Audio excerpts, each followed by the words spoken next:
Sup nerds, welcome to the Omni4Game podcast, episode 56. I'm Sean, I'm joined with Chris and Brandon as always. Sup guys, this week's Omni4Game recap. We go over locals as always.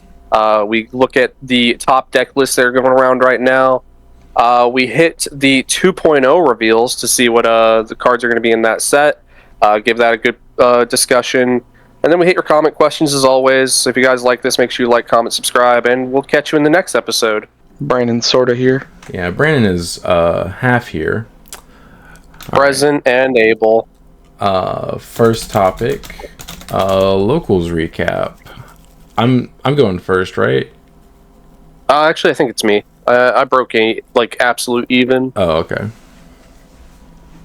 Oh, all right, joke's over. Anyway, so I played Ancient Omni again. Kind of did a coin toss between that and Red Hybrid because I've been busy all week with nothing in particular.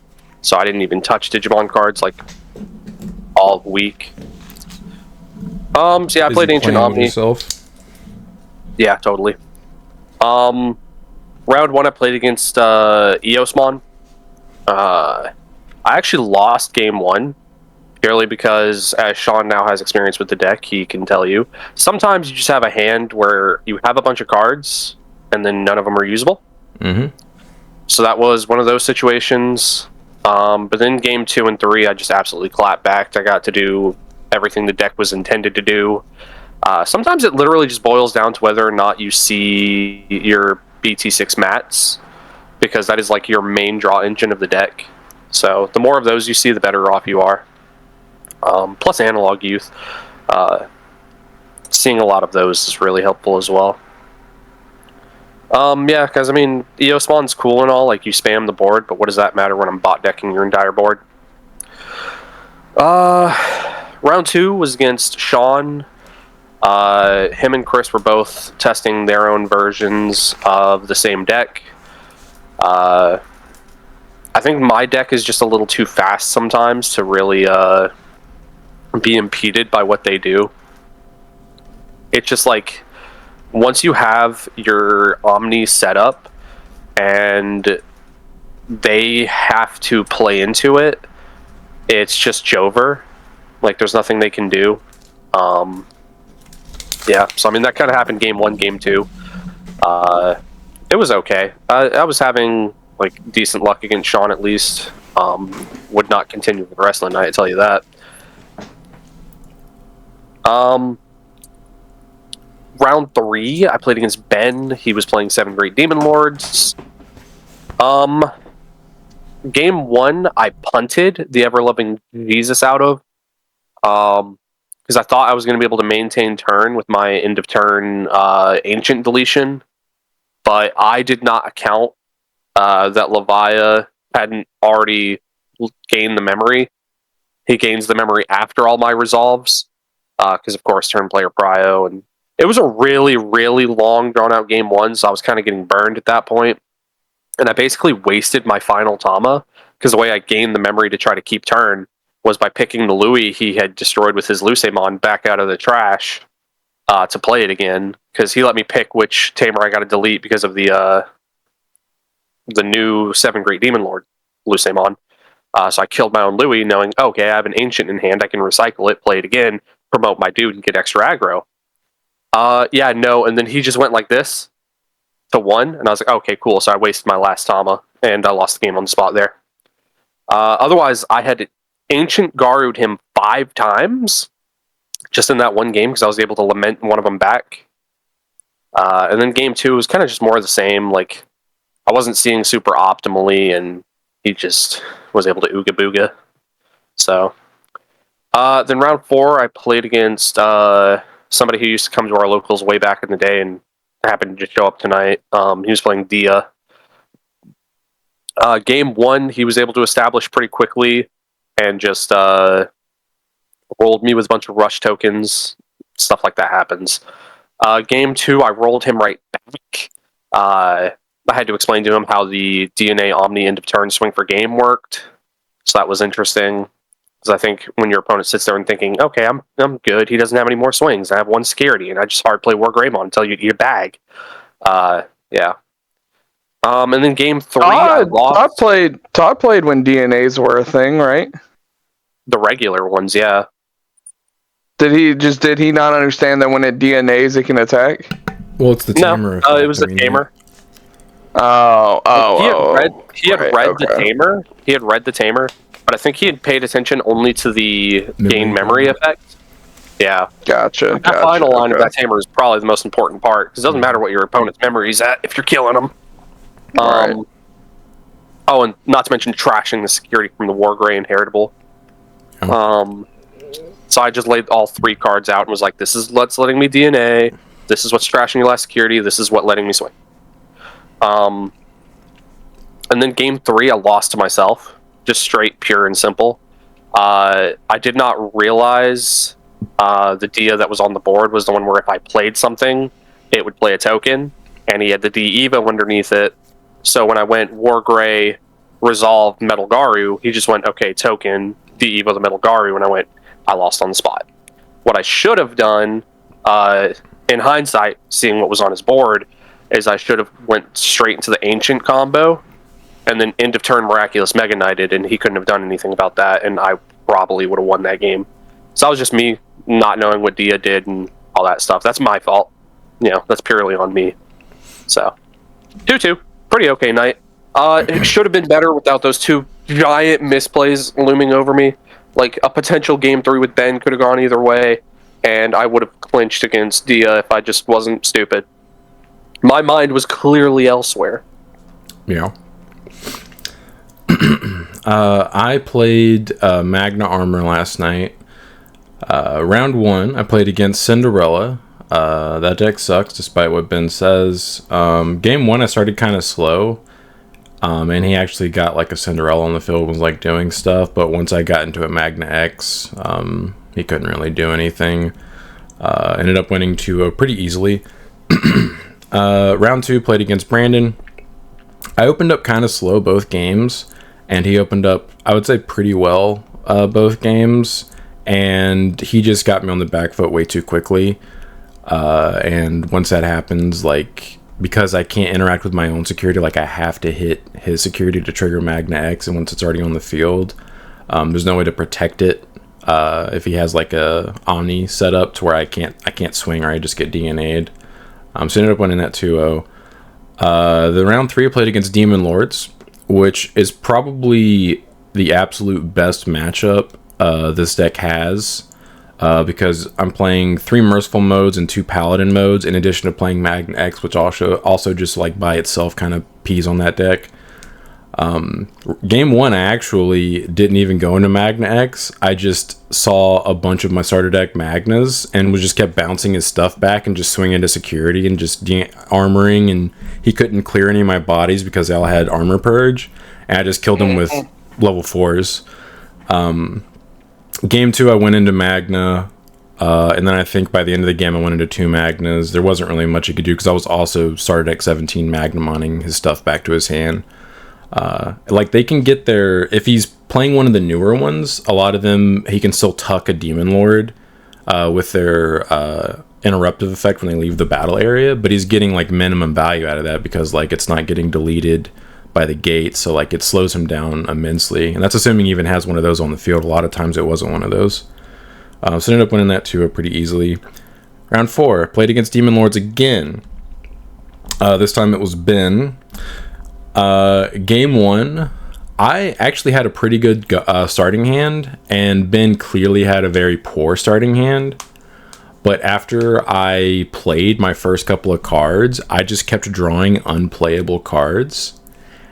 Like, I drew my Awakening and all 3 of my Primogenitors back to back to back, while not having a level 4 in my hand, and just having a rookie and Kenan Davis on the field for like ever. It took me so long to see something that let me play. Like, I had to hard pass like 3 times in a row, I think, just because I literally didn't have anything to play. Like, I guess I could have activated one of my Primogenitors just to put it on the field, but I would rather save those for when I'm evoing into Magna X. And he also had set up double Digimon Emperor at this point, and even if I don't think I even had a memory setter, but like I hard pass. Like if I promote my rookie because I haven't seen a level 4, it just passes turn because I lose 4 memory. At one point, after hard passing for 3 consecutive turns, I drew another rookie, and I was like, okay, well I'm just gonna have to promote here to effectively hard pass because I'll lose turn, but next turn I can hatch an Evo and like draw more cards. So I ended up doing that. So I effectively hard passed like I think 4 consecutive turns. Thankfully though, his hand was so slow that I actually had time to do this, but he was still like, he was starting to get like his stuff set up, and it was looking really bad for me. But on the next turn, I hatched, evoed, and I actually drew a level 4, so I was able to evo on top of that. And I had like 2 Magnamons and like all of my evo cards in my hand. So like on the next turn, I was like, cool, I can establish Magna and maybe I'll be good from there. So I ended up promoting the next turn, Magna Xing, and poking him, and I ended up drawing all of my merciful modes, and I merciful moded him 2 turns in a row, and I had an opportunity to merciful mode him a 3rd turn in a row, but I looked at his trash and there was basically nothing in there, and he didn't have enough. He had a Karada on the field, and he could have discarded the Unga Bunga at the end of turn, but he didn't have enough names in his gate in order to actually kill me if he had done that. So I was like, okay, I'm good here. I don't need to merciful mode him. He had 1 security left. I don't really know what I was thinking. If I just merciful moded him there, it would have forced him to have EX6 Lucamon, because I think at that point he had popped my Tamers. And I just would have won the game if he didn't have EX6 Lucamon, because he has no way to recover. Instead, I did not do that, and I just tried to guarantee myself 3 memory so I could Paladin mode him, because I had both my Paladin modes in my hand too, because this game had gone on forever. So I played a Davis just to guarantee myself 3 memory, and then he ended up having BT7 Lucamon, playing it, choking me to like 1 or 2, and popping my Davis, and also sticking a Shoto on the field. And I was like, cool, I can't swing at you now to trigger my Magna because you're just going to block, and then I armor purge. And I think I actually didn't have another Magna in my hand. I must not have. So yeah, I just basically punted game 1 because I didn't merciful mode him a 3rd turn in a row. But yeah, I ended up dragging the game out for like 2 or 3 more turns, but I ended up just scooping because after that turn, he started seeing all of his EX6 Chaos modes, and he just kept recovering, and he recovered back up to like 4 or 5. And I didn't have anything on the field for him to delete, so I just kept trashing my security. Like, he got me down to like 1 security before I scooped. Game 2, I won in like 5 minutes because I drew a playable hand. And that, like I said, that matchup is really easy as long as you draw like cards that you can play. And then because game 1 took so long, we only had like 5 minutes for game 3. I was doing my absolute best to try to win, because I knew I had no chance of coming in first unless I won. If I drew, then I immediately am just bumped out of consideration. I got him down to like 2 security, I think, but I just ran out of time and ended up seeing a Shoto in time. If the game had lasted for like another, I don't know, 2 or 3 minutes, I think I probably would have won. I don't think he wins that game. If I see a playable hand, I don't think that deck beats the deck that I'm playing just because of the way it's constructed. So I ended up drawing and going 2-1-1. I don't know what place I came in. Brandon would have to tell me. Like 4th or 5th. Sounds about right. So I got 3rd last night playing a similar deck to Sean. I think I've only got like maybe 5 or 6 card difference. Somewhere around there. Yeah. So I was also playing Magna Armor. Round 1, I played against Dia. Game 1, I was just giving him too much memory at the start of the game. Like, I'm having to like play Davises and Kenan Davises, and passing him to like 3 or 4 every turn.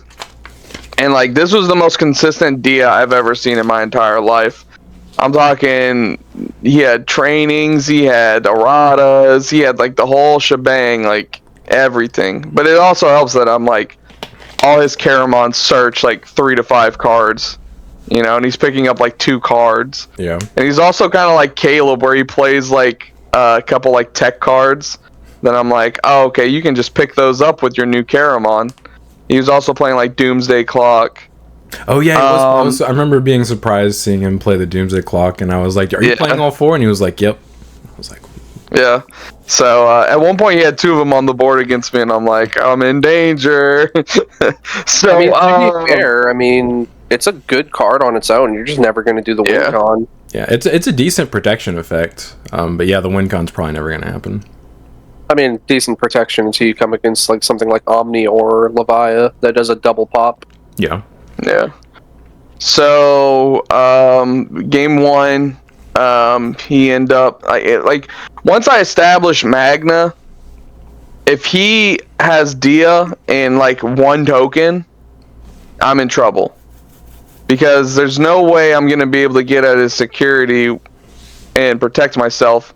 Because it's like Brandon, he's playing the D-Digivolve Infamon. Mm-hmm. So all he's got to do is like, okay, start a main phase. He's like, play token, D-Digivolve your Magna. And I'm like, okay, cool. Yep. So it also doesn't help that when I swing at his security and immediately hit like a Rada out. And I'm like, you're welcome. Yeah, okay. So that also doesn't help.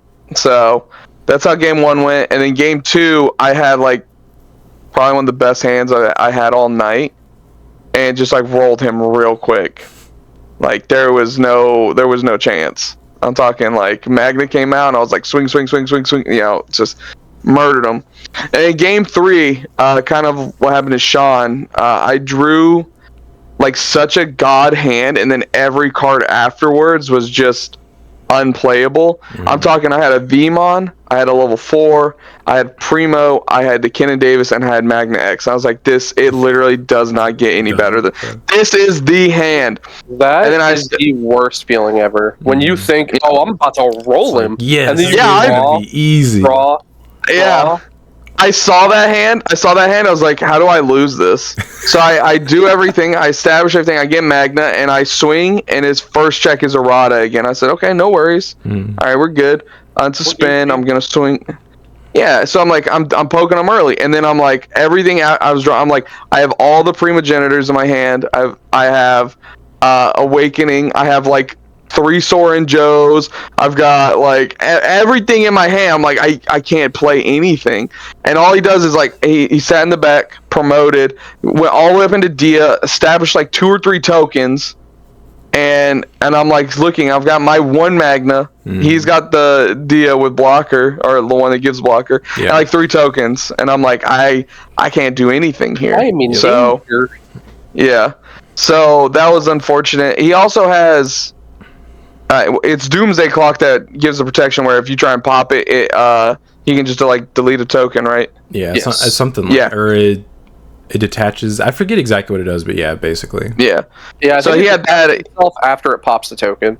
Okay. Yeah, so he had that as well. So even if I tried to merciful mode him to blow up the Dia, he had protection on it. So I'm like, I'm done from here. So he ended up just kind of beating me from there. Yeah.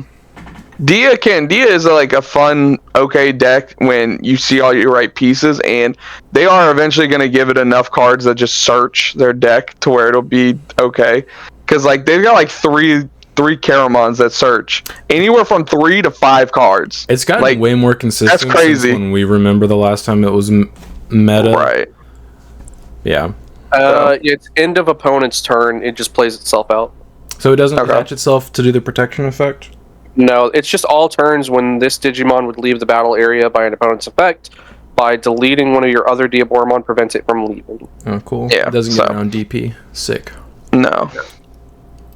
So I was just like, oh, that's sad. So then round 2, I ended up playing against Robbie, and he was playing Imperial. It'll probably take him a couple weeks to figure out the deck because there are a lot of moving pieces. He was still trying to learn it on the spot. Whoa. You mean Vimon and Raisin played Davis Ken? You're good. It's Gucci. You win. Yeah, but when you're trying to answer a Magna X, it's just like, okay, how can I get around this sometimes? I will say he experienced the downside of playing that deck. He was playing against Ben sitting next to me, and he showed me one of his hands. And I was like, yep, sometimes you just lose to yourself. Because it was just like Brick City. He didn't have any rookies, any fours. He just had like all of his Megas and Pyojimons in his hand. And I was like, it'd be like that sometimes. So, not much to say about that one. Kind of once I established Magna X and everything, like sometimes game one I think did just become like a staring contest because he had Primogenitor and I knew he had the Fighter Ace in hand, and then I also had a Primogenitor on my board with my Magna X, so it was kind of like a staring game. No, you do it. No, you do it. There were a couple times where I was having to from bouncing. No, but like there were a couple times where I had to like count his inheritables.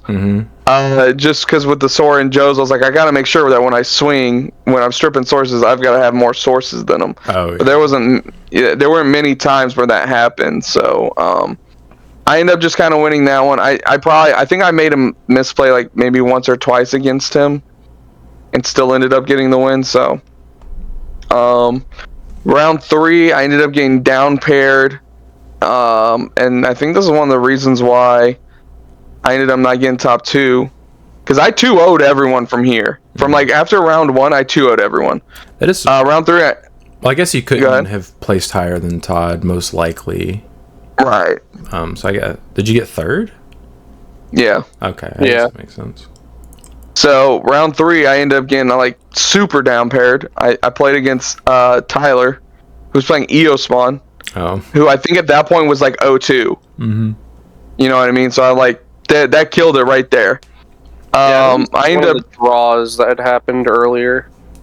Yeah, I ended up 2-0ing him super quick. I'm talking like 10 minutes, if that. I just what Sean did to 7th grade Demon Lords, I did to Eosmon. I saw all my starter deck Magnamons, and I'm just like, okay, we're just gonna put those all back in your hand all the time. It was so funny. It's one of the best cards in the deck. It's so good. So funny. And he's just like, man, Cutting Edge doesn't do anything against you because all your level 4s are like 7k. Yep. So like it doesn't do nothing. Even attempt to kill him. Yeah. So that was pretty funny. That poor guy. He's never gotten that deck to work against me so far. I saw his board against Brandon. I said, what the hell is going on over there? He had like so much on his board. I'm like, I've never seen that. They can that must have been a game I couldn't play. If you don't have like a Floodgate rookie on the field, and when they do their turn, they can actually pop off pretty hard now. Oh yeah. The question is like, what deck are they playing into, and like, what can that deck do to them? Right. So I kind of just did that to him. It was really funny. Round 4, I played against Will, who was playing 7th grade Demon Lords, who game 1 took forever. One, because I misplayed. I had a Primo on the board and I had Magnamon, and he played Creepymon, and it wasn't it wasn't protected. Because he had the Shoto and a Demon Lord the previous turn. And he went to blow it up. And I forgot I had the Paladin mode in my hand.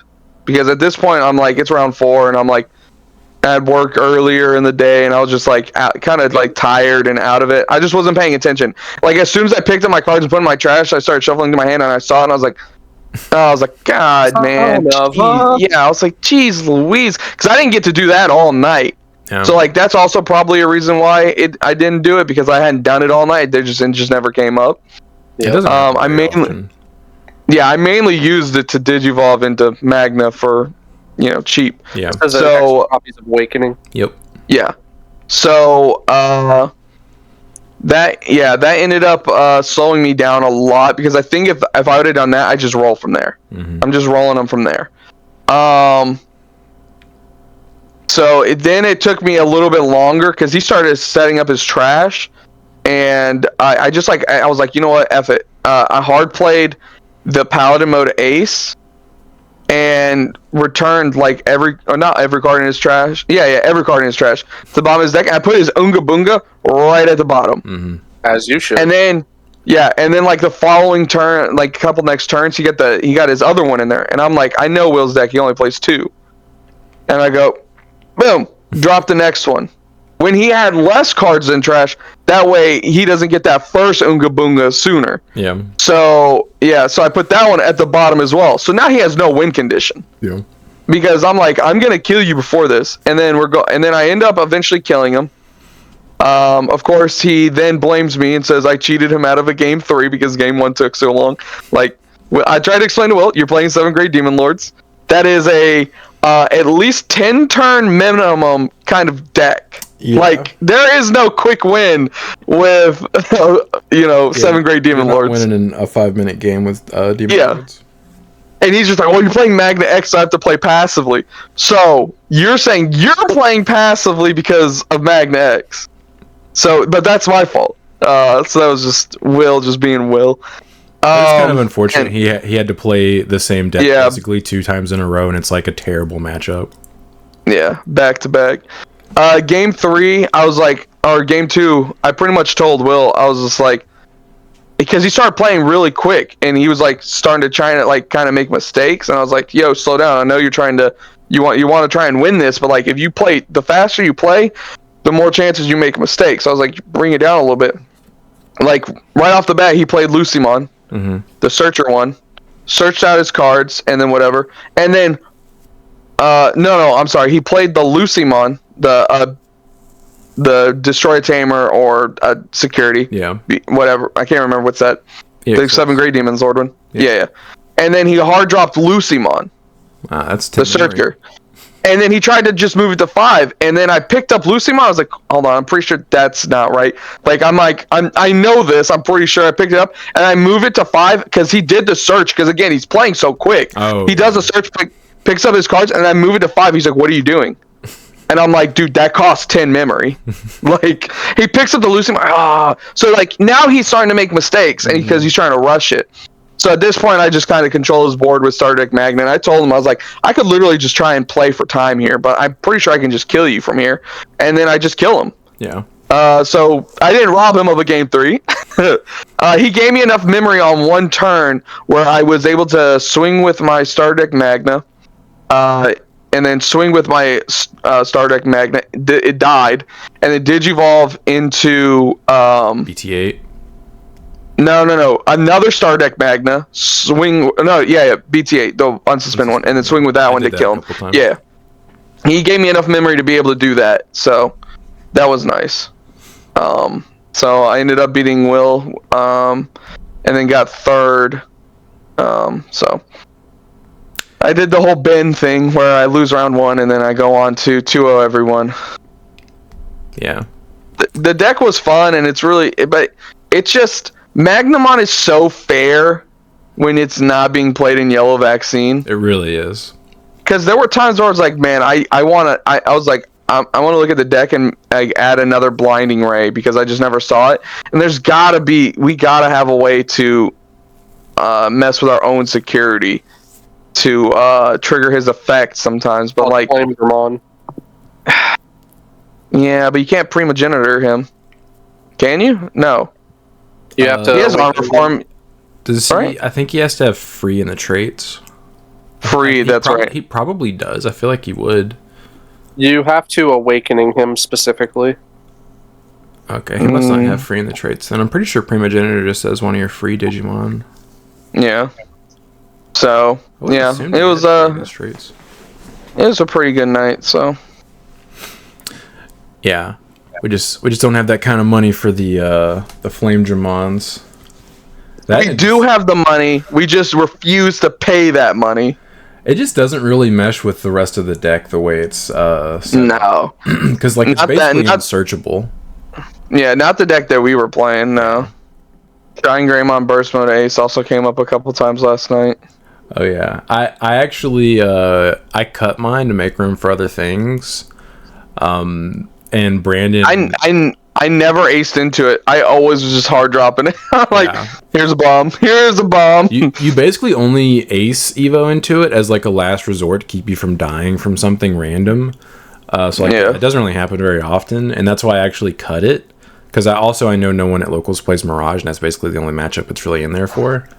But it was funny because I made Brandon... I was thinking about it, man. I made Brandon play around it. Like, he had game 1 board, Game 1, he could have just DNA or what could you? Oh yeah, you could have DNA'd an Omni, DNA but I had a suspended Magna X on the field, and if he had swung with the Omni and I had Shine Greymon, he the just Magna was died. protected. Yeah. Yeah, the Magna was protected. So. Yeah, he was like, well, I guess I just have game, and I was like, okay. You just gotta go all in. Just go all in. I was like, you just gotta do it. Yeah, I was just like, okay. Yep. He's like, you play Shine Greymon. Yeah, so that's why you can't. I bluffed him into giving me another turn, but it didn't matter. He said he just set up a whole bunch of stuff and just was threatening the Ace Omni on my turn. And I was like, okay, I lose anyway. Cool. I guess you got him. Yeah, but I still Jedi mind tricked you into thinking that it was in my hand. Hey, it was smart to act like you had it. It was because you would have just given me a bunch of free memory, and I may have killed you on my turn. No, you go full dumb, and you just go swing. If he's got it, he's got it. It's funny because, like, we didn't... Like, if I had talked to Brandon about my deck before the tournament, I probably would have mentioned the fact that I cut it. Yeah, we just didn't talk. Yeah. So. I did accidentally misplay against Robbie when I did it one time. I had enough memory. I was supposed to play a Tamer first and then drop the Shine Greymon, but I ended up playing the Shine Greymon and then looked down and I was like, oh no, that's only minus 10k. Oops. Yeah, I was like, You got him. Scoop. All right. We have a couple of tournaments. Look at their top deck list. We have with Eagle's Nest, October 7th, win a box. This is his webcam locals that he hosts. Look at all that red hybrid. Yeah, quite a bit. 31 players, 5 rounds. Let's see. So we got 8th place, Ancient Greymon. Take a Gandhi.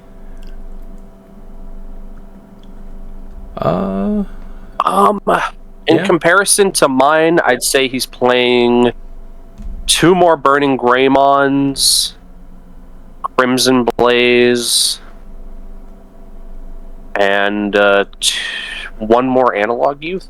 Because I wanted to put in more Atomic Infernos and Graph Crush. So.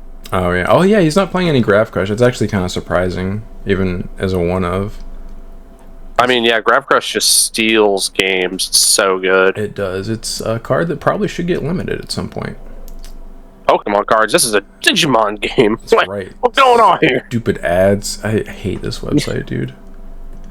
We have 7th place, Dex Darugamon, purple base. It specifies on here.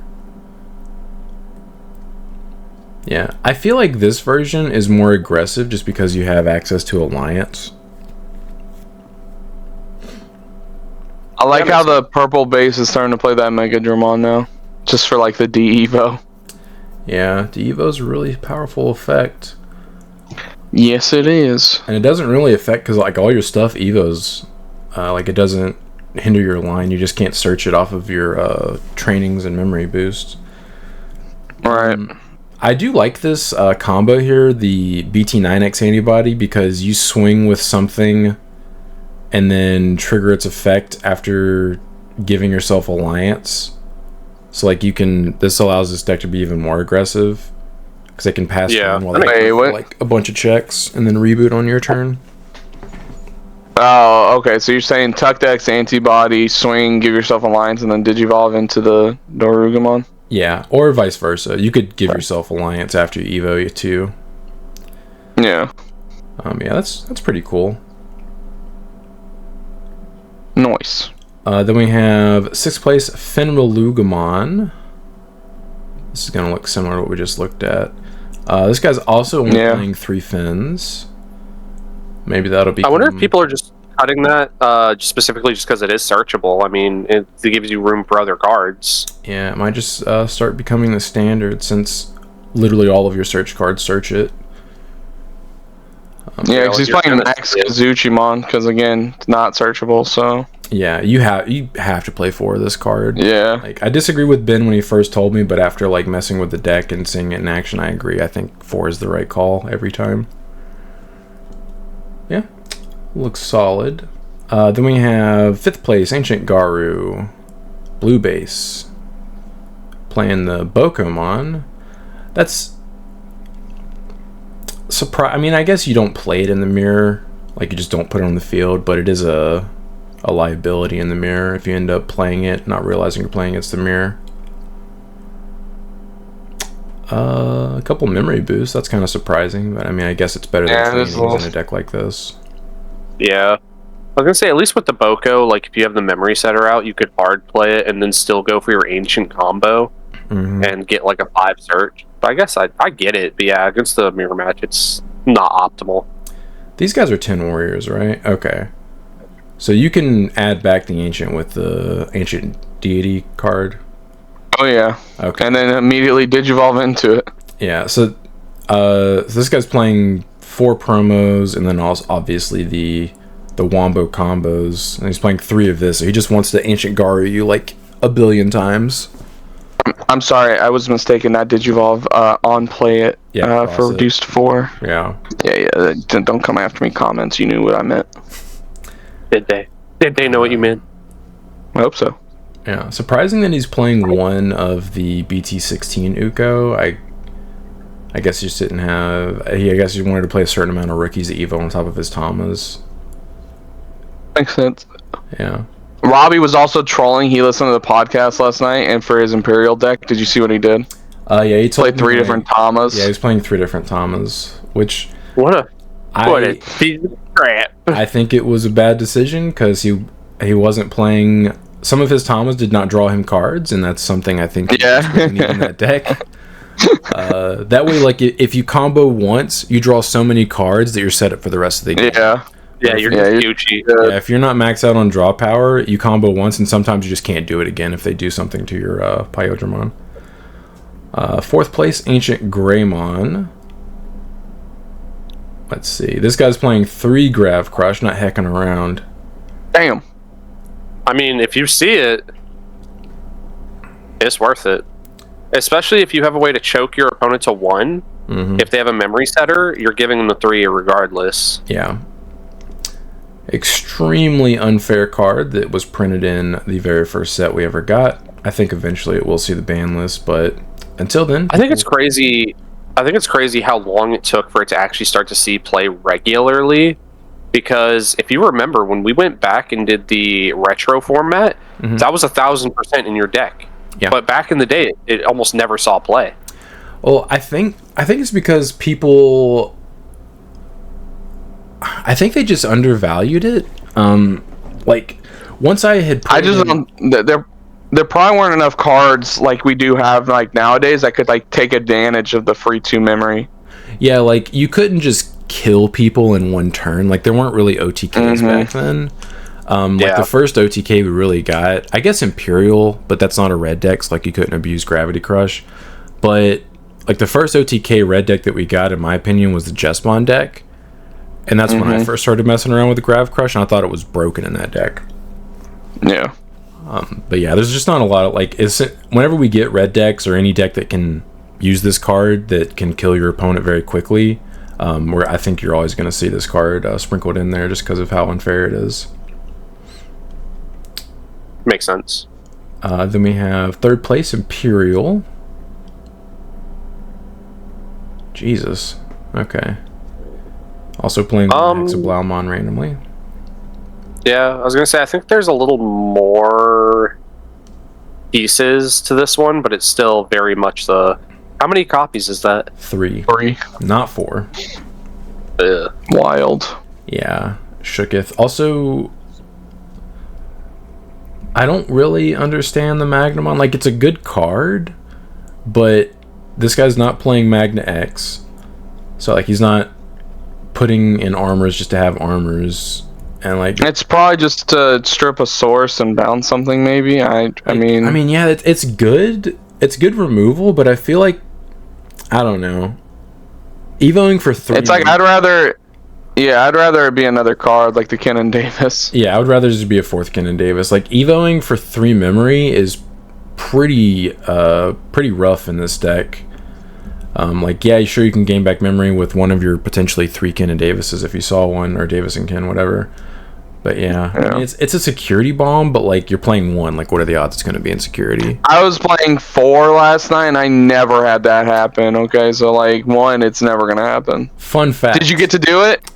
No. So it was in my security a few times, but those were games when I was playing against Ben, and he trashed it off of Lucimon Chaos mode. Oh man! Or it got bounced in my hand by I think Brandon may have bounced one in my hand with Ancient Garu. I'm not 100% sure, but it never got checked. I know that it never got checked. Yeah, I forgot to also mention that third game against game 3 against Todd. I had that God hand. Mm-hmm. That was the only level 3 I saw. I think the rest of the match, all 5 of the cards in my security were level 3s. Yep. So. Squishy babies. Yep, it'd be like even his tokens. Some of his tokens got in at me twice. Feels bad. So, that was it. Yeah. It's weird playing a deck like that has so much search power and just bricking and just being like, oh, cool, I can't play this game. Yep. I'm actually making a 1-card change after last night. I'm cutting the 3rd Primogenitor for another rookie. After bricking with my Awakening and all 3 Primos versus Ben, I was like, I don't need to play 3 of this card. Alright, 2nd place, Armor Rush. Curious if this is going to be something like what we've been messing around with. No, this is more standard. They are playing 4 Ken and Davis. No Shu. Yeah, no Shu, which I don't like Shu. He's even playing OG Magna. Oh yeah, I mean, I guess that's good into like rookie rush strategies, because like it's an infinite redirect. Right. I'm not sure what strategies like that would be good into. Like I can't really think of any off the top of my head. Yeah. Just like what's in the format right now that it affects. Yeah. Maybe the hybrid matchup, kinda, because it just prevents them from swinging with hybrids, but like both ancients are outing that, right? Like, I also just realized he's only playing 2 Magna X, like the new one. Maybe he's just poor. Yeah. I wonder if he just couldn't get a hold of a 3rd and 4th, so he just put this one in. Okay. Maybe that answers the question. That's why he was doing it. He's just poor. He just doesn't have any. 2 Zudos, which I've considered putting it in, but the starter deck Magna almost does the job for you, and it's like searchable and works with everything. So, like, I don't know if Zudo's necessary, but it's definitely not a bad inclusion. Right. It just kind of agreed. Zudo's a good card. Yeah, it just sucks because like he's on a free trade, so like you end up bot decking him with your rookie searches. Yeah, overall, interesting list. Then we have first place Dex Darugamon, also purple base. So he's playing the new proto form. He's playing a Melga Ace, which is interesting. I mean, you can randomly just steal turn on somebody. 1 ruin mode. Ruin mode. Yeah. It's relatively standard with some interesting tech choices. The Melga's surprising. I wonder how many people he just stole turn on randomly because of it. I mean, it's one of those cards where if you don't know it's coming, you're boned. Yep, it's pretty rough when your opponent just steals the turn on you. Especially when they can taunt you and force you to play into it. Yep. Yeah, I was also going to say, like, you're expecting to play around, like, the Dex line, and then they just hit you with that, and you're like, oh. Exactly. Okay. Yeah. Well, congratulations. Now let's take I'm honestly surprised we don't see that more often in purple decks. Yeah. I mean, I'm assuming just because, like, besides the turn still effect, I mean, yeah, you can kill something on the swing, but like it doesn't. I mean, think about it this way too. Like, it sets up your trash. It does. Yeah, I mean, the discard effect is really good. especially for like a deck like that where you want to get certain pieces in your trash. I mean, it makes sense. You discard on the swing as well, don't you? Just discard one? Yep. Yeah. You can pitch anything too. It's not like... Yeah, it's not... It doesn't have to be specific. Yeah, definitely an interesting tech. All right, now we have Play TCG's October Mesquite Regional. This was an in-person event in Texas. Let me just exit out of these stupid ads. All right, so 214 players. Top 16 breakdown. 5 Imperial. 2 Mommy Control, which is actually kind of surprising that 2 managed to top. I wonder what their win conditions were. 2 Ancient Garus, 1 Mirage, 1 Fenrir, 1 Magna X, 1 Justmon, 1 Yellow Vaccine, I'm assuming this is Magnavax, 1 Black War, and 1 Omni Ace. Those last Black War Greymon getting it in. Yeah, Black War Greymon's kind of surprising. Let's 16th place, Domino Omni Ace. So what we got here. The Supreme Connection style. I think this might be the same guy that topped the regional that me and Ben and Josh went to. And this guy, like, knocked Josh out of the top tables. This is, like... It does look exactly It looks same. like the exact Fireball same and all. list, and the name seems kind of familiar. Yeah, this looks very... Like, this looks basically the same. Like, I remember the Fireball... Wasn't the other... And 2 Wasn't the other Ultra list playing BT15 Matt?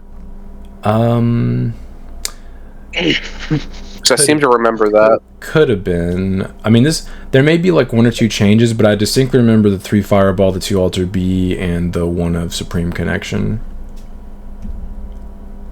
Yeah. It's a good deck once they set up. Yeah, I mean, if you see your stuff, it's a really powerful deck. The issue is you don't always see your stuff, and that's one of the games you lose.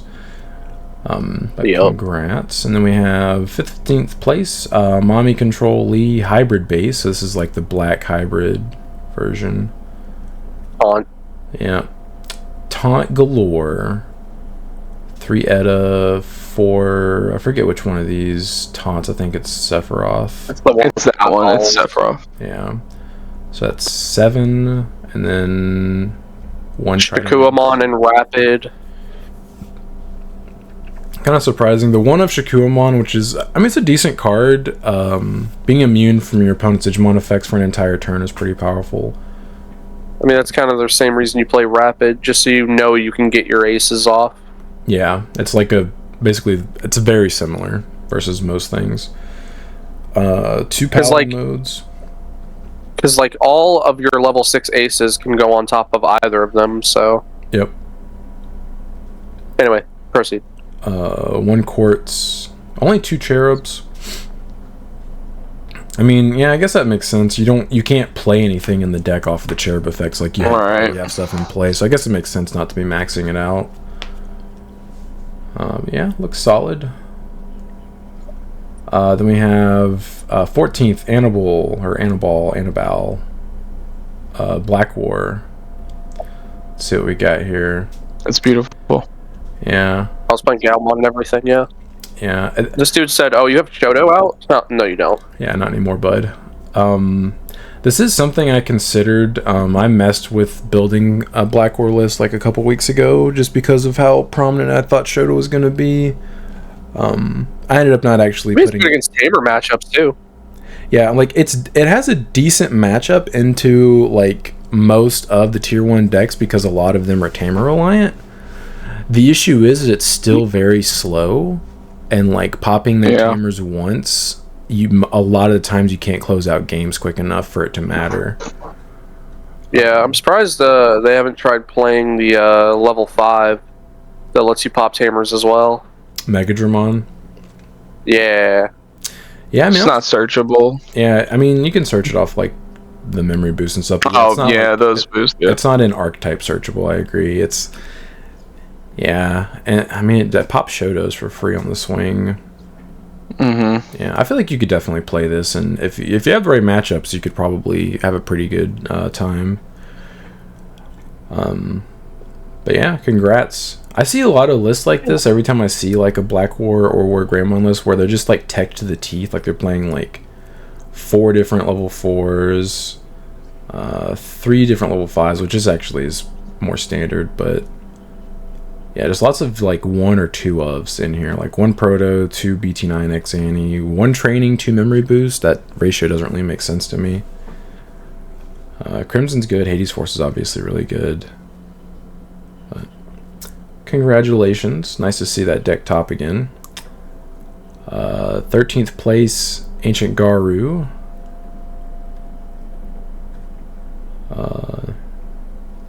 Yep. That's Ancient. Yeah, playing the Hexablow. 1 Zudo, 2 Beowulf. Now $18. The regular Super Hexablow is $18. Yeah, I was talking to Chris while you were dealing with your computer. I bought some spares of the Omni deck just because I wanted A, pre-release copies of Miraculous Mega, and B, I wanted to stop having to switch my damn cards every time I wanted to play the deck. Yeah.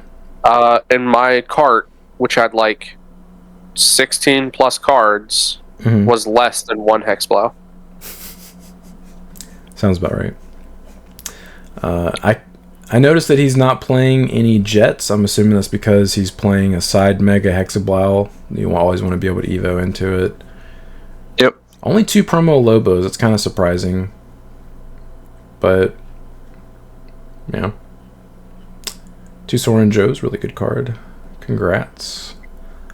Then we have 12th place Alpha 300 Yellow Vax. I'm assuming this is Magnavax.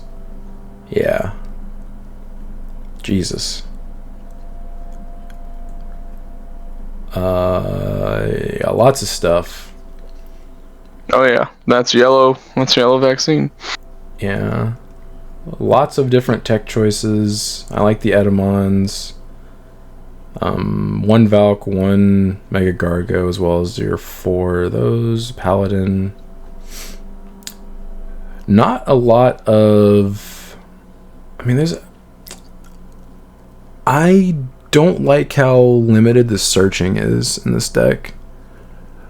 This guy's just got a little bit of everything. Yeah. A little bit of Tekken. Yeah, definitely Tekken. Because, like, 2 Kudas, and then 2 physicals, and then just 2 BT1 TKs, and, like, everything else you just have to hard draw. Having played this deck, games that you just don't start optimally, if you don't have a way to fix your hand, you kind of just sit there and watch your opponent kill you. But it worked out for him. Congrats. 11th, first Imperial player, no Dewey. No, I don't know how to say that. That's Imperial. Yep. A Mega Gargo Ace, that's random, but that would catch me off guard. Just such a good card. It is. I'm actually surprised we haven't seen more of that in Imperial, because that is a solid ace you can play, but yeah. Congrats. And then we have another Imperial, 10th place, secondary 00. Forkin and Davis. 2 Hexablow, 2 Paladin. More Hexblow. Yeah. All the Hexblow. Congrats. And then we have Panda at 1 with Ancient Garu, 9th place. I don't know why they don't put these people's just like real names instead of their play TCG IDs. Grab Crush, Ice Wall. X Program, 1 Grav Crush, 1 Hammer Spark. Venusmon's really surprising considering the only targets you have to Evo on top of are the Beowulf and the Jet. But I guess it's which that's what 1 and 2 copies of. It's 1 and 1. 1 copy, and then 1 Venus. Wow, bunch of 1-ofs. That's suspicious. That's surprising. I mean, he's only playing 1 Venus, so it's not like it's gonna clog. You'll only ever have 1 in your hand at most, but it's I mean, it's a good card. I'm just curious how often it was just a brick, like a dead card in his hand. I mean, being able to go into the Jet for 1 and then Evoing on top of it is pretty good if you're in a like a mirror match, shutting off their ability to Ancient you back. I mean, they just hard play it and cross. Fair. I mean, it's a good card, obviously, but like, I feel like the odds of you having this set up are going to be pretty low. But I'm curious how often he's able to do that. I feel like it's something I would say is win more, but I don't know if that actually wins more. I mean, it's a really good what I mean? stun card. I'm just curious how often it was like actually live to where he could do it if Yeah. he wanted to. I mean, when you're playing an aggro deck like that, when do you need the stun? Yeah. Right. Congrats. Then we have Jessmon, My Television, 8th place. Look at all those bricks. Yep. Got all those sisters. 1, 2, 2, 2, 1. Jesus. 2 Graph Crush, 2 Fireball, 3 Second Mappa, 2 Magnet. Wild. That was a lot of second but Jesus. Yeah, that's a very surprising number of those. I wonder how many games even went past like turn 4. How many times he just high rolled somebody into absolute oblivion? Yeah. I'm assuming it happened quite often, considering that he top 8'd. Also, yeah, this guy's like trying to get to GX as quickly as possible. Like, his Tama is gaining him a memory when he attacks with a level 7.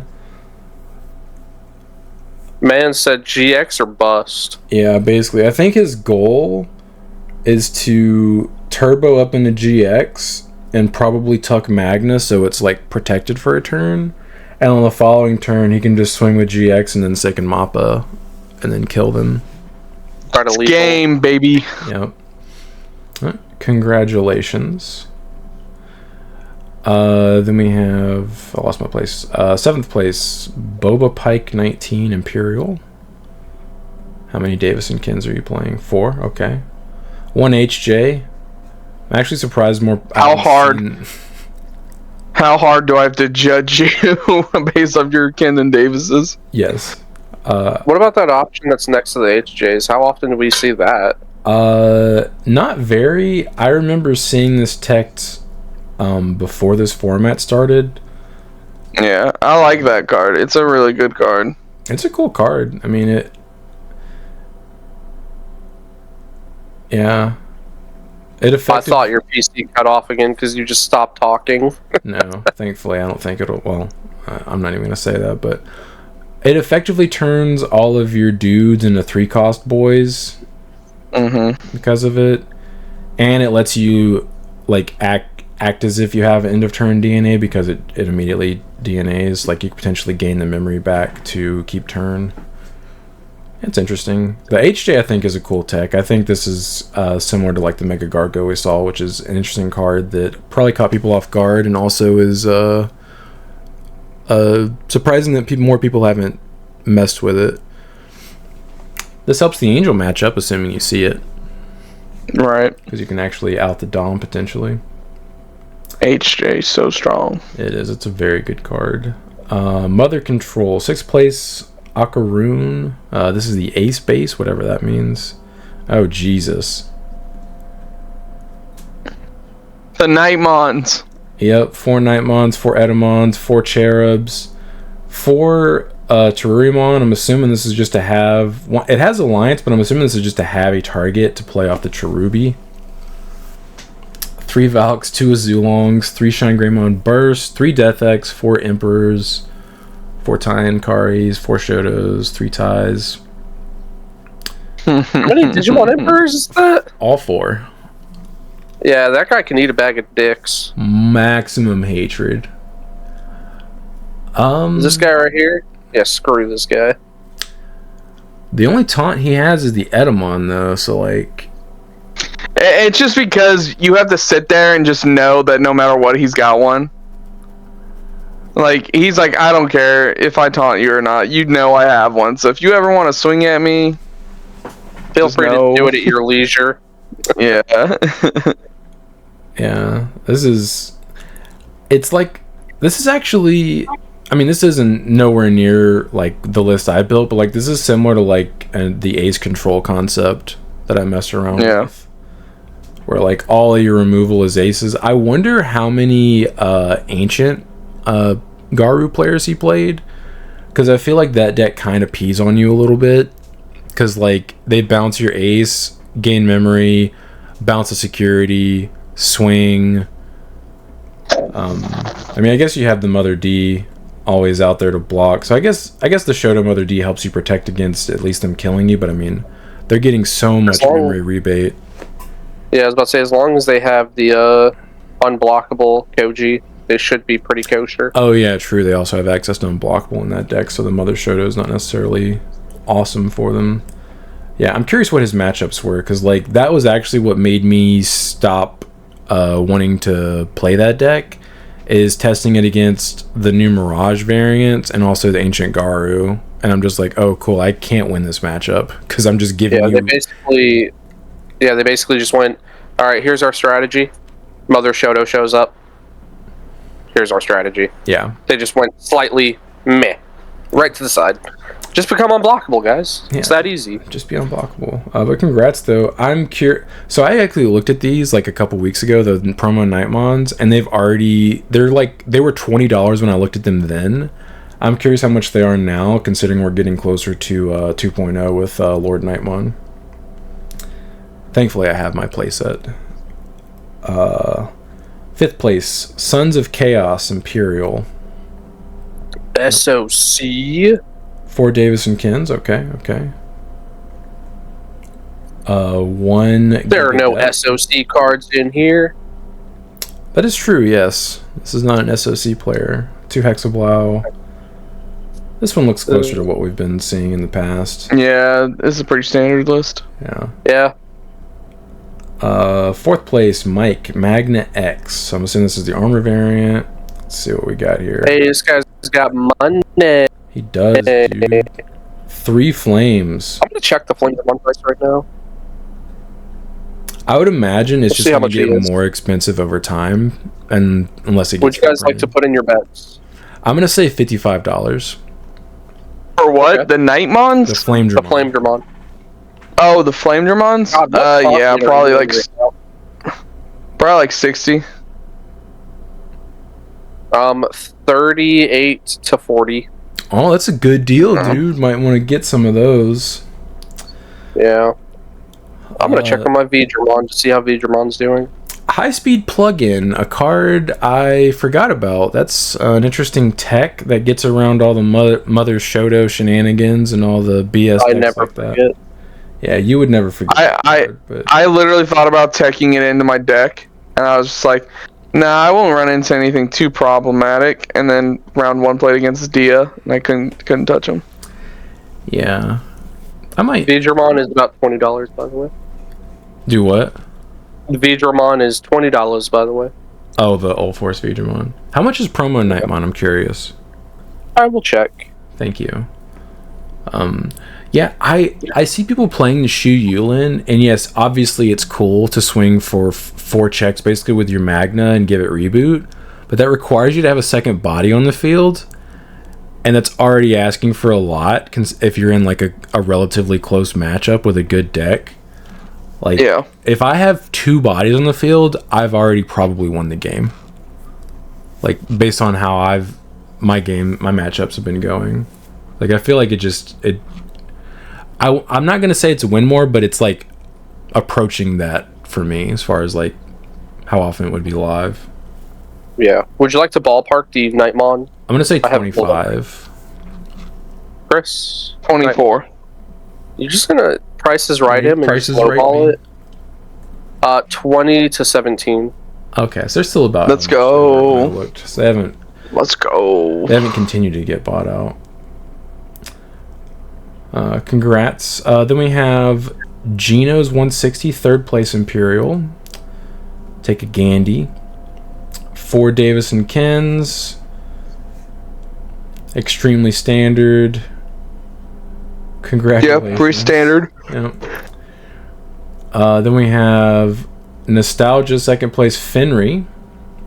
Let's take a peek skis. 4 Fenrir Lugamons, okay. Veering away from the trend. This looks closer to Ben's list, although Ben, I think he eventually started playing like 1 or 2 Ukos, but this looks like his ratios for everything. I think he may have been playing 3 Hells. But congrats, I'm sure he wombo comboed the hell out of people. Then we have Accelerate Alpha First Place Mirage. Let's see. Yep, that's Mirage. Is this a Mirage? What? Deck? No Hexablow, which is kind of surprising. There's no side mega in this deck. He's just like, I'm just gonna combo you, dude. Yeah, I mean, honestly, he's playing enough unblockable to where I don't think he cares. He says, "Be damned with your mother, Shoto." Yeah, the issue is like you play into ace cards, but I mean, I guess you have somewhat like he's playing Zudos and stuff. Like he could probably set up enough memory to where like you can just bounce all your stuff before he starts swinging. Yeah, I mean, specifically against mother control, as long as you have unblockable, 9 times out of 10, from what I've seen, they're only going to have like one body next to the mother. Mm-hmm. So you just bounce it with the Mirage, and then you're not getting aced. Yeah, and you just have to dodge removal, which the trend recently is decks just play like one piece of removal as far as like options are concerned, and like that's it. If they see it. Yeah. Bring back security control. But congrats, took the whole. We have security control at home. It's mama control with no options. Exactly. Yeah, congrats. All right. Oh, this is also going to include the alt arts. Yes. Nice. So we know the entire deck or the entire set list for 2.0 now, so we're just gonna skim over this and take a look and see. Just share our thoughts. So this is an alt art, a Gilmon from BT17. It looks cool. Oh, this is. I think that's the Chinese exclusive, right? No, this is going to be in ours. This is a signed, like Chase. Oh, that's cool. I don't know if it's a full-on Chase, but like I saw it was like a special inclusion. I think I read that. Gotcha, that makes sense. So we are confirmed getting all of BT18. So we're realistically looking to see what BT19 we're getting. BT19 cards. Okay. Looks like we're getting at least some of the Millennium Mount support. We got Chimera here. Oh, Doko, why would you do that? Got the Millennias. Need them. Yeah. Let's see. We got the little Patty Man with his alt art right next to him. Yeah, this is the alt art. Oh yeah, it's just borderless. Yeah, I think this is one of the box topper alts, if I'm not mistaken. I could be wrong, but I think I remember seeing this. I think you're right. Yeah, this is 3 Great Angel support technically. I'm not sure if you would put it in there. But it is potential. Then we have one of the Lucimons, one of the new rookie one. Interesting. This is Angel support as well. The new Luxmon art just goes. It's just so cute. It is. It's a shame that I don't think this one's gonna get played. This requires you to already have it on the field, and then you play something to gain memory. The Inheritable is decent, minus 2k when attacking, but I don't think it, like, because the rookie lineup is basically 4 Patas, and then maybe some number of the Searching Luxmon, and then if you're playing like a Floodgate, you'd put the Floodgate in the 3rd slot. There's not really a lot of flexibility. Yeah, I mean, I feel like it was very intentional that they made sure to put in one of your other... I think that was... I think it would have been nice if they just let it see itself. Like, what's the harm, dude? It's a 2-cost rookie. Hey, Pulsemon has that. Watch out. They do. They have a 1-cost rookie. Imagine. Yeah, imagine. The Dynast. Yeah, Dynast. There's the Chase card. I think these are going to look very pretty. Assuming we even see one in person. We'll see. Magnagaru. Then we have some of the Bs. So this is BT18B. Yeah, these are all the first... Okay. Is it... the first wave of Bs. Is this all BT18? Yeah, I think it's going to do BT18, and then we'll get to BT19 with the second set of cards. Okay, that'll be that's cool that they split it up then, so you don't have to like scour like I thought we were gonna have to do. Shadow Seraphimon. This is 3 Great Angel support. This is extremely good. Shout out Bandai. That chase does go so hard. Yes, the chase goes dummy hard. It's going straight into Mother Control. Also 3 Great Angels. It is probably be nice for people that can't afford the Cherubs, because this isn't a replacement for Cherub, but it's something you could play instead of it that you don't feel awful about putting in. Because currently there's not really any good replacements for Cherub. I've had people ask because Cherub, I think all the $40. Yeah, I think all the arts for Shadow Seraphimon look really good. I agree. Even the regular Super looks really pretty. Like I like how colorful it is. Man, imagine pulling this in the pre-release. D3 get killed. There's that purple hybrid deck. I hear that it's good. All right, here we go. Here we go, baby. So I have a hot take. Okay. I don't know if it's actually a hot take. I think the normal Lord Nightmon art looks better than its regular alt art. I just like the stance, the disrespect. Like, it's giving big Team Rocket vibes, and I love it. Like Lord Nightmon looks like he's about to tell me to be prepared for trouble and to make it double. Yeah, I like both, but I can understand what you're saying. I can understand what you're saying. The issue for me, like, I do agree with you. I think the pose is way cooler. The issue for me, though, is like once you take into account like texture and like this one is going to be more colorful. I think if you see them in person, because this probably pops more on this image than it will in person, just based on how supers have been looking. Like, I think this is probably going to be duller in person.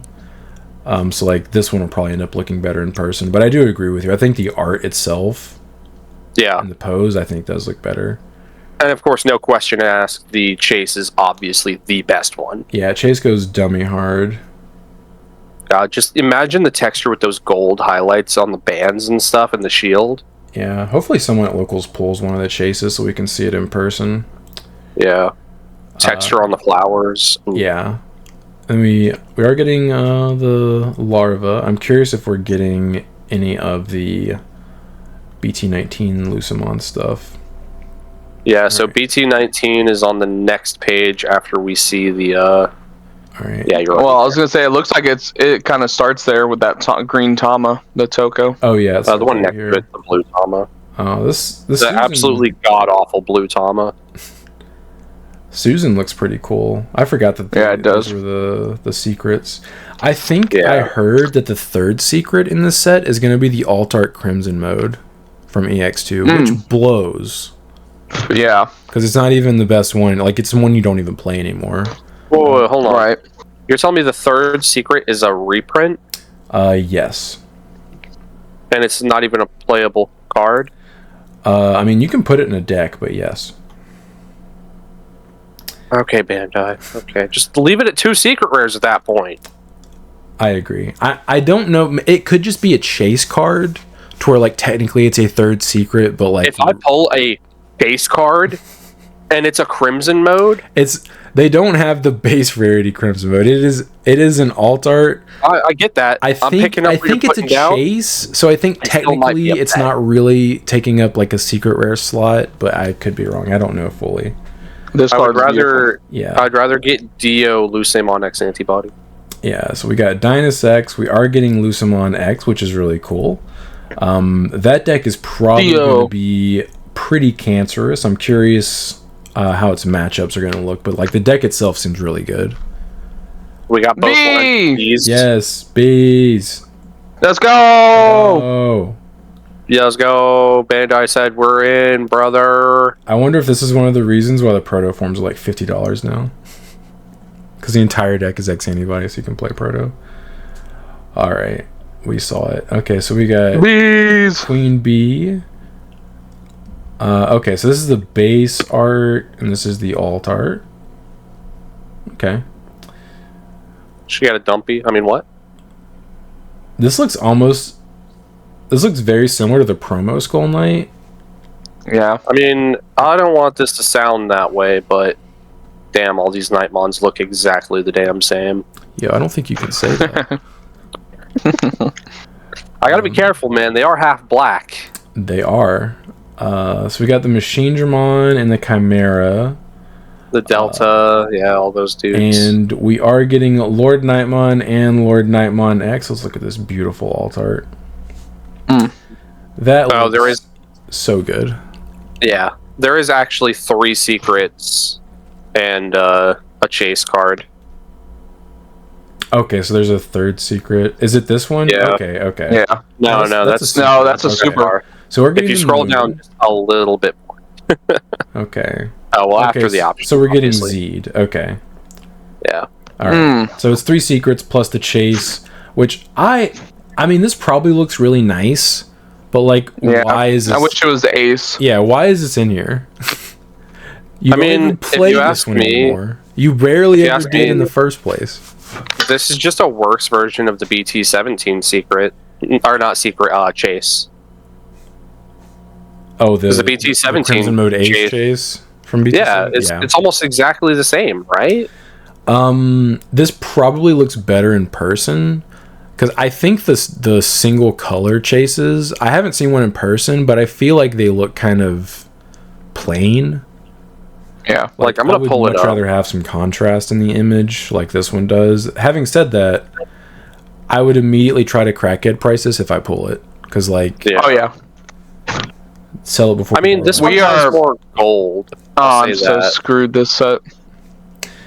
Yeah, annoying that they put this in. I have no idea what they were thinking putting this as a chase. I'm so screwed. I want to play composite. I want to play bees. I think I will say, having looked at everything, I think they did a great job in splitting 19 because these are I don't all the think they decks that I was split. interested in. Yeah, I don't think they split any of the decks. Yeah, good Like job, everything Bandai. that's in here is a deck. Yes, Yeah. yeah, everything can function. Great job, Bandai. No notes besides the Crimson mode. Yes, Very cool. Is this just a rare? Okay. I'm very excited to be able to build Lord Nightmon. Hopefully it's good. We'll see. I don't know if I'll build Lucamon.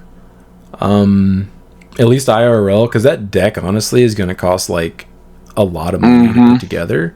Because like the EX6 regular art Lucamons now, the Chaos modes are like $50. I think the composite deck is going to be too, because that's also like a fan favorite deck. It's Machine Dramon. Yeah, and it's is one of the other guys also a secret? Am I misremembering? No, Moon is a super. Yeah, Moon is a super. What So am it's I? going to be Luce, Oh, it's Susano, is the secret, and okay. yeah, Luce, Yeah. Susano, and Millennia. Also, I am stoked that this did not get translated into the Shadow Lord, whatever the hell, because I think Satan mode sounds Great way if better. you call it Satan mode, yeah. Thank you, Bandai, for not cucking out and calling this something stupid, so you don't offend people. Satan mode Opens sounds- in. It just says Shadow Lord. Like, No. yes, very cool. Very excited. I'm glad we finally got this card. The effect is a little Agreed. underwhelming, but I think the overall deck is going to be really powerful. But very cool. We're getting the I think it is cool that I think they planned these sets out. Like, looking at this, I think they planned these sets out ahead of time, knowing that they were going to give us 2.0 and 2.5. That makes sense, because like we've talked about this before, they do plan sets ahead. Yeah, I've heard that they plan 3 sets ahead. Like, that is the number I've actually heard. Yeah, so it would make sense that they looked at these 3 sets and were like, all right, these are the catch-up. Yeah, and knowing that they put enough archetype cards in BT19 to where they could split it and give us entire decks in 2.0 and 2.5. So, great job, Bandai. I don't know what the hell you were thinking with this card. That's the only mark on this set. Yeah, it's literally the only negative I have. Everything else is sick. Like, all the other chases are beautiful. I just don't... I want to know who made this call. And, like, what they were thinking. What do you think is going to be the base of 2.5? What do you mean? Obviously, they're going to do the same thing 2.5. Like, the chase of it? Yeah, like, what's going to be their version of that? Do you think we get Susano as, like, a ghost rare? We already have one, unless you mean the BT7 one that no one plays. That one, yeah. Because that means we would have gotten the Omni Ghost, the Paladin Ghost, the Crimson Mode Ghost. I think Susano is going to be the next one. I don't know. I mean, for all we know, it might be a bad guy. Like, maybe they'll give us EX2 Blast Mode Ghost, which will also be equally as bad, if not... I think it'd probably actually be a little worse than this one. Yeah. Because you could still justify putting this in a deck, a Gallantmon deck specifically. If you don't have the ace. I would disagree with you because you have the ace, which I think is better, but you could still put this in as a one of and, like, potentially play it. But, like, the blast mode from EX2 hasn't been playable since Beelzemon has been tier 1. I mean, to be fair, these cards are more collector cards. I don't think people are trying to look at these as playable. But if you do pull it, and it was a playable card, I think the value of it is infinitesimally higher. That is primarily my issue, is, like, because a lot of people with deep pockets, they will play chase rare cards. Oh, yeah. They buy them to play them. And no one is ever going to do that with this card. Yeah, you have to appeal to your whales. It's like... yeah, hear me out. What if they did Ghost Rare Apocalypse? It's already at 1, so you'd only ever need 1. I think that would be ridiculous since it already had a chase rare in its own set. What was I going to say? Do it again. Oh, I was going to say something. Dang it. I forgot it. I lost it. Sag. Yeah. I like these new SPs that they're doing with... I really like the contrast on these. I think these will look way better than the BT17 SPs. I think those all just look like super washed out with the single washed, yeah. Like, there's just, like, too much going on. I literally can't tell what the hell's happening in the image. That's why I'm so excited that the Omni has that binder coming out. Mm-hmm. Because I think that alt art is going to be the best alt art of the that Omni. Like, just going forward. I forgot what it looked like. I do remember it looking nice, but I forgot what it looked like. I'll see if I can pull it up real quick. Okay. Not that Chris is going to be able to see it. I wonder if this will... Is this just giving me, like, the breakdown of how it works? Okay. It's basically just like a close-up of his chest. Like, his upper body. God, that is the lowest low-res image I think I've ever seen. Can I please get one? Okay, that's... The lowest of resolution. There you go. I don't know if you can see that or not. I'd have to see it in person. I really like the alt art from the set. So I'd have to see that Having it in person... Having that one in person, I was actually a little disappointed by it. Is it too plain for you? Yeah. No, I think it's... Not that it's too plain, it's just, like, I expected more, like, of a movie look to it, since it's based on the movie Our War Games. Instead, he's just sitting there with a gold background, if that makes sense. When I DNA into this card, I am 1,000% stacking it like that. just for the lulz. Oh. Alright, so let's see if they have told us what we're getting in the boxes. Oh yeah, that's actually really important. See if we get any, like, special box toppers. Yeah. Huh. Don't you mean Lord Nightmon Sport? Yeah, exactly. Dark Nightmon? I think you mean Lord Nightmon. So these... Oh, that's just a set, lol. Okay. Yeah. Those are your chases. So these are it doesn't list that Gilmon, so I guess that Gilmon is just in there. I don't know how it's going to be in there, but yeah. So these are all the chases. These probably look cool, but I think these white ones are going to go way harder. Yeah, the white ones look better. Yeah. Yeah, those white ones are going to be sick.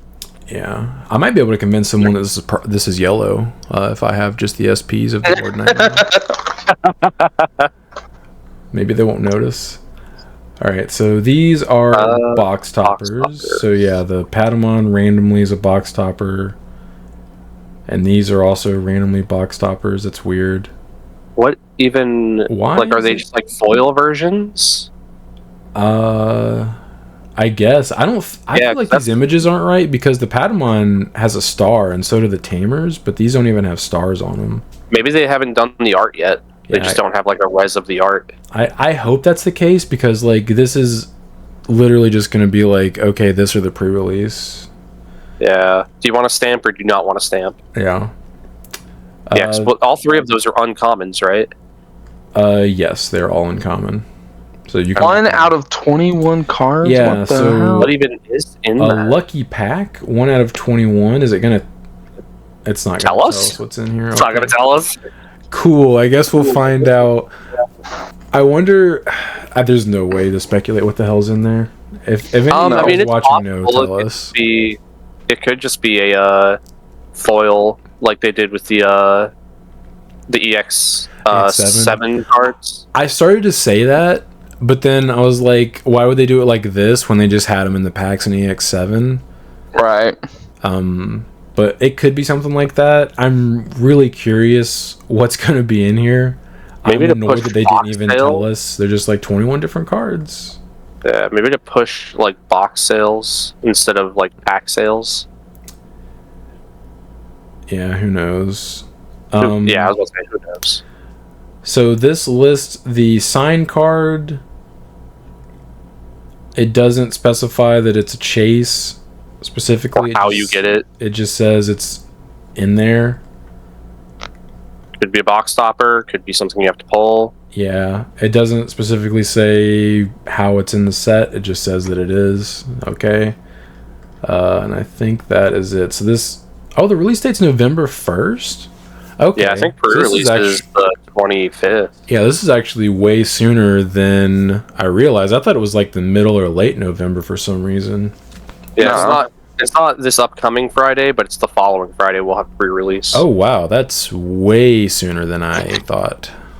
Yeah, I will not be going that hard on this set, unfortunately. Probably be something where I just pick up singles, or I let Chris pick up the whole B deck and then just play it when he's done with it.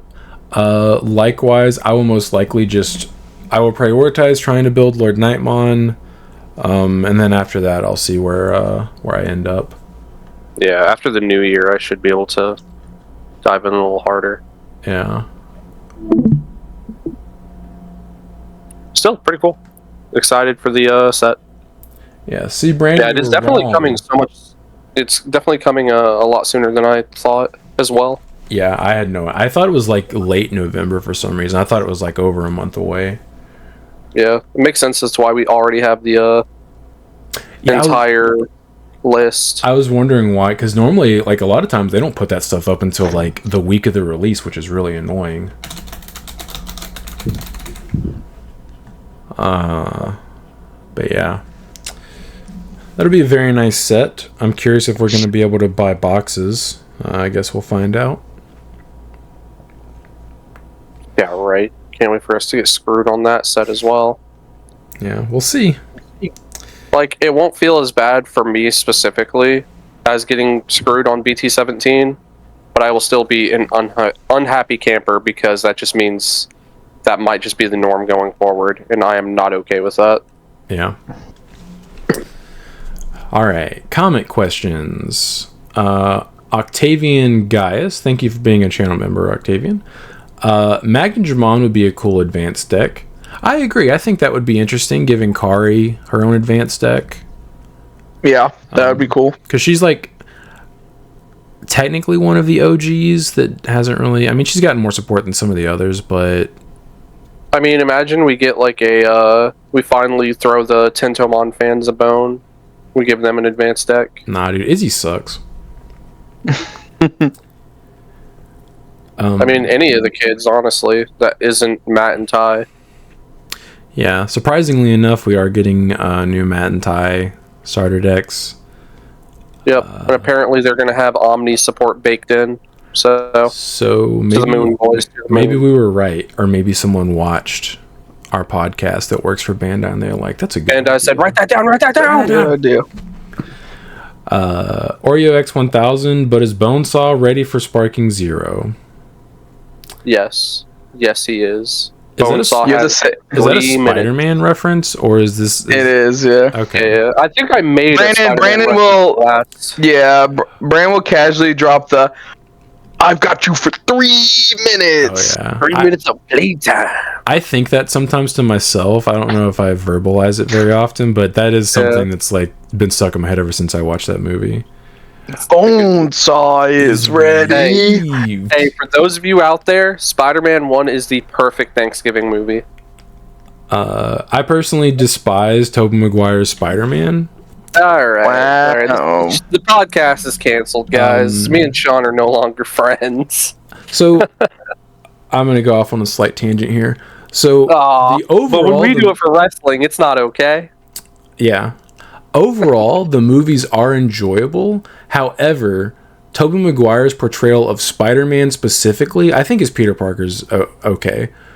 But Spider-Man, all of his like quips and like him being like a smart aleck, it all feels so forced and doesn't feel natural. And he just feels like someone trying too hard as Spider-Man, and that's not the vibe that I want my Spider-Man to have. Well, it's not like I've seen him portrayed in other. That's what everyone says, is that Toby is the perfect Peter, Andrew's the perfect Spider-Man, and then Tom Holland is like...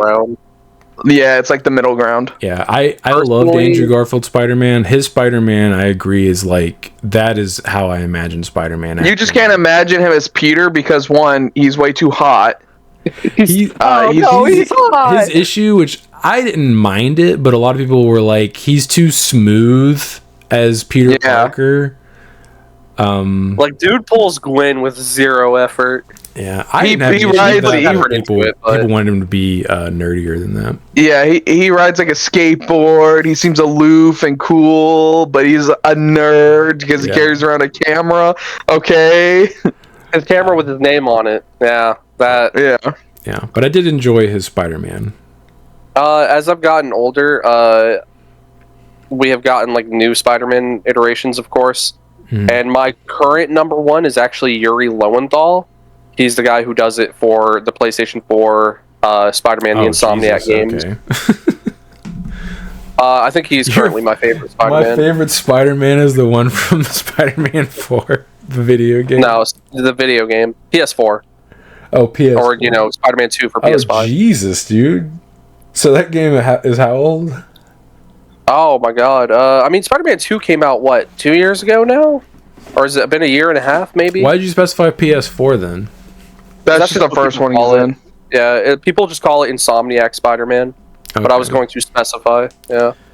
That's Yuri Lowenthal puts in a performance. It's great. I've seen people talk about, like, from animated series, like, their favorite portrayal of certain characters, but I've never heard someone say from this specific video game.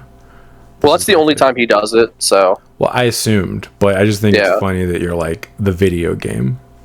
Yeah, like, because, when people are talking about Batman, they can just say Kevin Conroy, and you're going to be immediately like, yes, correct. My favorite Batman is Batfleck. Too bad he wasn't in any good movies, except for the Snyder Cut. That wasn't his fault, though. But I think it's the same with Henry Cavill. Yeah, his Batman portrayal, I think, was top notch. Like, that Batman was badass. Yeah, very similar to the Arkham Knight Batman, where he just beat the hell out of people and was the hell out of people. Way stronger than he rightfully should be, as technically peak human strength or whatever. Oh, but you look at that man, as wide as his shoulders are, and you go, yeah, he'd put me through a wall. He was a big dude when he was in the suit. Not as big when he wasn't wearing the suit, obviously. Some of the things he did in the Batman vs Superman, like the warehouse scene. Everybody goes to that one. It's the most Arkham combat you'll see in a movie. I was like, this is sick. He has no right to be this strong, but this is sick. Yeah, I still prefer either Bale or Pattinson.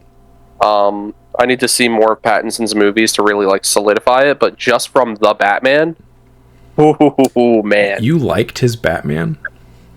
Yeah, loved it. You like emo Batman? Damn right. Put on Nirvana again. Let's do it.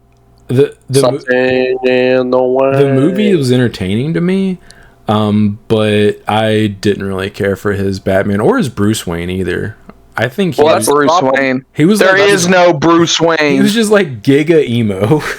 Yeah, there is no Bruce Wayne. Like he was that's like part of the character. He was like Tobey Maguire in Spider-Man 3 when he had the symbiote suit. Like that was what he was giving. Okay, like, first of all, there was no dancing involved. He just like puts his hair over his forehead. Oh, yeah. Yeah, no, I love. I mean, obviously Kevin Conroy. You know, R.I.P. He's always going to be the Batman. For me. I enjoyed his portrayals. I always liked those versions of Batman too. But like my favorite live action was Batfleck by like a wide margin. Yeah. Are you sure you didn't like George Clooney? No. Hi, Freeze. I'm Batman. I was still. I'm a little more lenient on like whether or not I think a movie is good or bad. Whether like it's strictly based for me on whether or not I was entertained while watching it. So like 1,000%. Even like objectively bad movies, as far as like if you look at like whatever variables people look at, if they entertain me, I think the movie's good. So like Batman and Robin, it's such a good camp fest. Yes. Like you're telling me you don't laugh when he pulls out the Bat credit card? Yeah. I laugh. And the bat nipples and the bat bat nipples. Yep. Yeah. Hey, Batman Forever on the bat nipples. Watching it as a child for the first time, it didn't seem as like ridiculous to me, but like watching it as an adult, I'm like, what the hell were they doing here? Why are they on there? Like, what a weird choice. But yeah, Batman Forever is low key one of my favorite Batman movies. So Val Kilmer. Like, yeah. I actually really liked his performance too. I really wish we'd get a full director's cut where they actually include a lot of the scenes they had cut that fleshed his character out more. But that's neither here nor there. Still a good movie. Yeah, also entertaining. Yeah, Tommy Lee Jones just yucking it up as Two-Face, and then actively telling Jim Carrey he can't withstand his levels of buffoonery.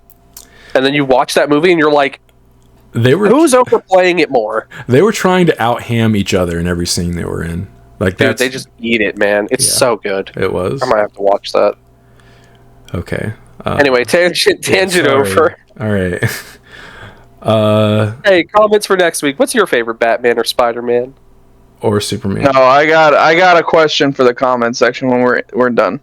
Okay. Devin Deeds? Yeah, Deeds. I'm not sure because I guess it might be Spanish, so I'm not 100% sure. 731. If Hex had protection by returning the source from his sources, it'd be a much more fair form of protection.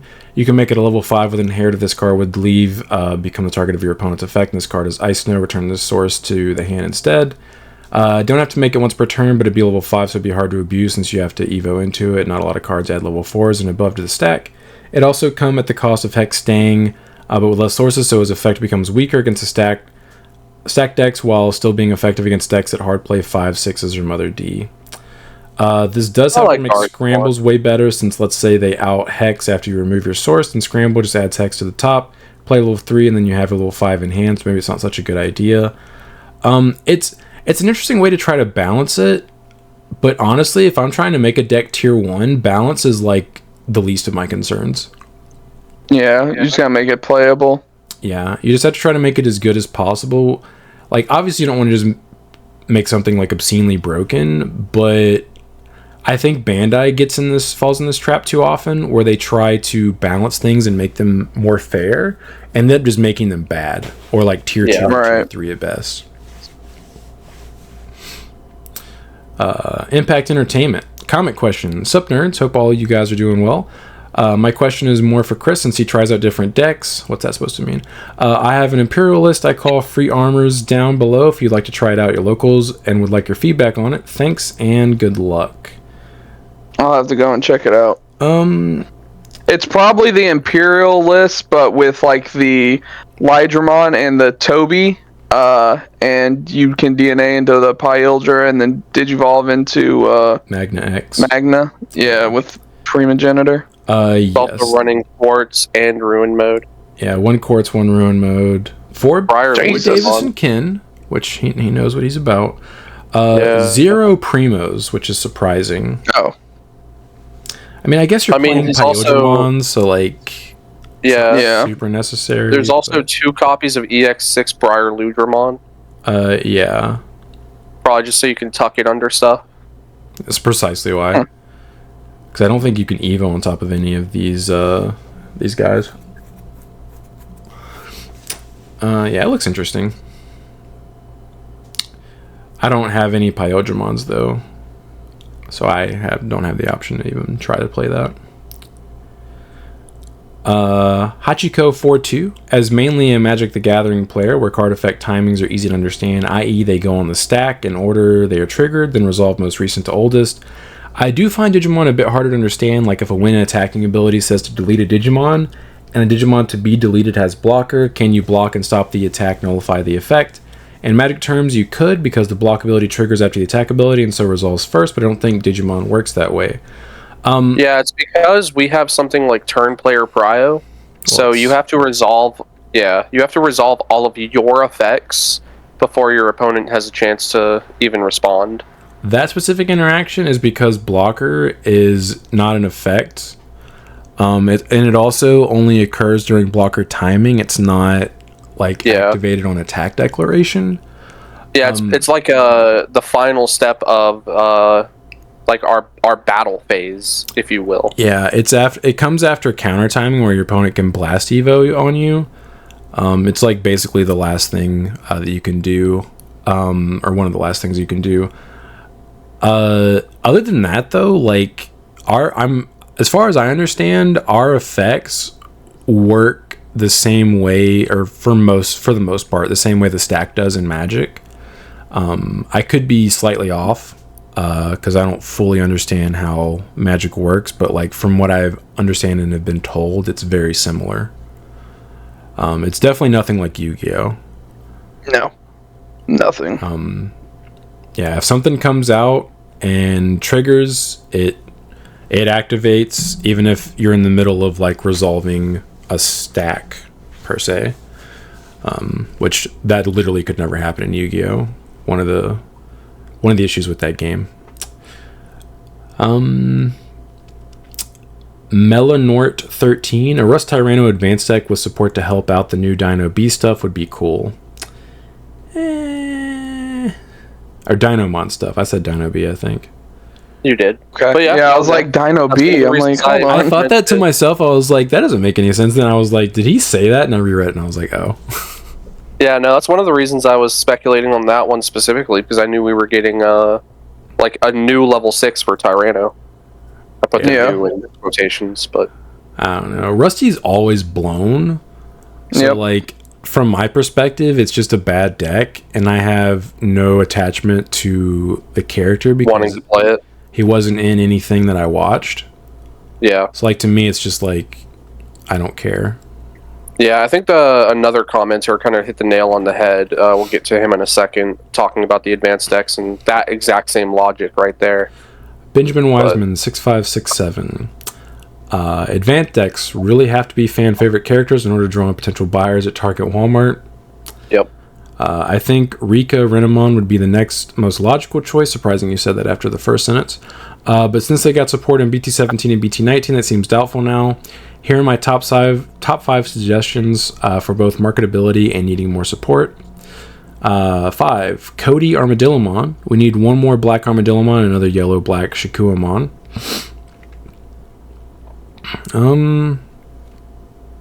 Yeah, I guess I could see that. 4. I think the problem is, I think that would make more sense as a set of 2 starter decks. One's Cody, and then one is the next option that he's about to say. 4. Sora / Yoli with Biomon Hawkmon, Red Birds. Yeah. I could see that. That is a deck that they've given several waves of support to. And the Cody one would have to be with TK, right? It would have to be with TK and Pata. Yeah, it'd have to be, because you could market them as both like DNA decks, so like Sora, Yoli, and then, or not Sora, Yoli, Kari and Yoli, and then Cody and TK, because those DNA decks are always behind Yeah. Vmon and Wormmon, because those two have gotten so much Yeah, way more support, and those Yep. ones haven't at all. So they would need their own to help Balance it kind of out. push theirs. I actually really like Yeah. that idea because like they also got those broken dual tamers, but the issue with them Yep. is like they don't have like infinite waves of support like Imperial does. So yeah, I agree. So they infinitely abuse it. Yeah, I think if both of those decks or those archetypes or whatever got advanced decks, I think they could both definitely be tier 1. Yeah, because I mean, playing against the Cody TK already with the Shikuamon and its immunity is already low-key kind of annoying. Mm-hmm. So pushing that with more extra support could make it infinitely more annoying. Yeah. And then giving it its proper level 6 too would just be the cream of the crop. The Kari and Yo Lee, the Sylphimon and the Valk are really strong cards. It's like everything underneath it. It's just kind of like, yeah, it's the bottom end is janky for that one. Yeah, I agree. The top end is very good. Like, it's got premium DP reduction from the Sylphie, and then Valk is obviously just a ridiculously broken card. Still, Yeah, Valk is about one of the best aces we've ever gotten. Yeah. I think Shikuamon having access to basically every good ace because it's black and yellow is pretty solid. Yeah, it's so good. 3, Joe with Gomamon. Just because he's a fan. that favorite. one I'm a little. It's That one I'm a little iffy on. Gomamon That one I'm a little fan iffy on because Fish already has a bunch of support, and I know it's not all Joe, but like, Yeah. are we really gonna do another entire Fish line? Yeah, Joe's support works with Hexablow. Like, it's basically, I feel like you could play Hexablow with just Joe stuff at the bottom end. Yeah, It's just like the Gomamon's already see play. The Zudamon and Vikemon Ace see play. Like, I don't think Joe needs more right now. Yeah, I think Joe's I could see issue is, someone- like, their win condition, or I guess game plan, because it's not really a win condition, isn't good. But like some of the cards from the archetype are very good. So they're just using good decks. They read more generic. Yeah, they're just really generic. Yeah, I think that's part of the problem. 2, These last two are wild. Yeah, Analog Youth and Mamimon, or Mamimon, however you say it. You've only gotten one Analog Youth, and it still sees play to this day in every purple deck. Period. Well, plus the ancient the reason why the reason why he's saying Analog Youth and Mamimon is because in Digimon World 1, the PlayStation 1 game, they were the pair because Analog Youth was the one of the characters, and then he had a Mamimon or a Metal Mamimon that he was using. So that's why he's putting those two together. I have no idea what they could give us to make Mamimon even remotely close to tier 1. Because currently it's like some kind of jank like float deck, but it sucks. It's like it's almost like a gotcha style deck, like with your catch Mamimons and stuff. It's really weird. It's just weird. Yeah. They would have to abandon all that stuff, and the advanced deck would have to actually just give you a new playstyle that didn't do what the old stuff does, and just does something wholly new. Gives you a win condition. Gives you a win condition, yeah. Or pisses your opponent off so much they don't want to play anymore. Were you gonna say something, Chris? No, I was. It's kind of similar to what Brand said. It had to be just like an entire new like archetype, or if anything, you could just use the Digimon from Digimon World 1, and it could be like some kind of multicolored deck where it's just like now it sounds a bunch of the Digimon from that. Sounds like you're pitching a new version of Nature Spirits. Yeah, pretty much. And then if it was that, it wouldn't be good. Yeah. Yeah, I mean, it is what it is. Like, you really have to either go one, like, really hyper-specific route with having the ability to, like, control, or it has to have just a generically really good win con. Yeah. Otherwise, like, what are you doing even? Yeah, like they gave us Billsmon. Billsmon has a win condition. That deck was tier 1. Yep. They gave us Bunnies. That deck doesn't really have a win condition. It's very muddled. That deck, but it gave us one of the best ace cards. It did. So But that deck And was level never tier 5s. one. never Yeah. tier no. Yeah, exactly. Number 1, Jerry Leomon. If I were a betting You're man, out. this is the one I'd bet on. You're out of pocket for that. If that it has to be the number 1 has to be Rika. She's the only one from that season that hasn't had some kind of deck. Well, they It have has to be not- her. It's not Well, I meant like a starter or an advanced deck. Like they have given this deck so much support and never sees results. They have to finally be like, okay, let's make an advanced deck so good that they only need a couple of the old cards to actually compete with this. I legit You know what I think, mean? I think they would just have to redesign the archetype. I think the way it is built, it literally will never be tier 1 no matter what they give to it if they force it to play the way that it currently plays. Yeah.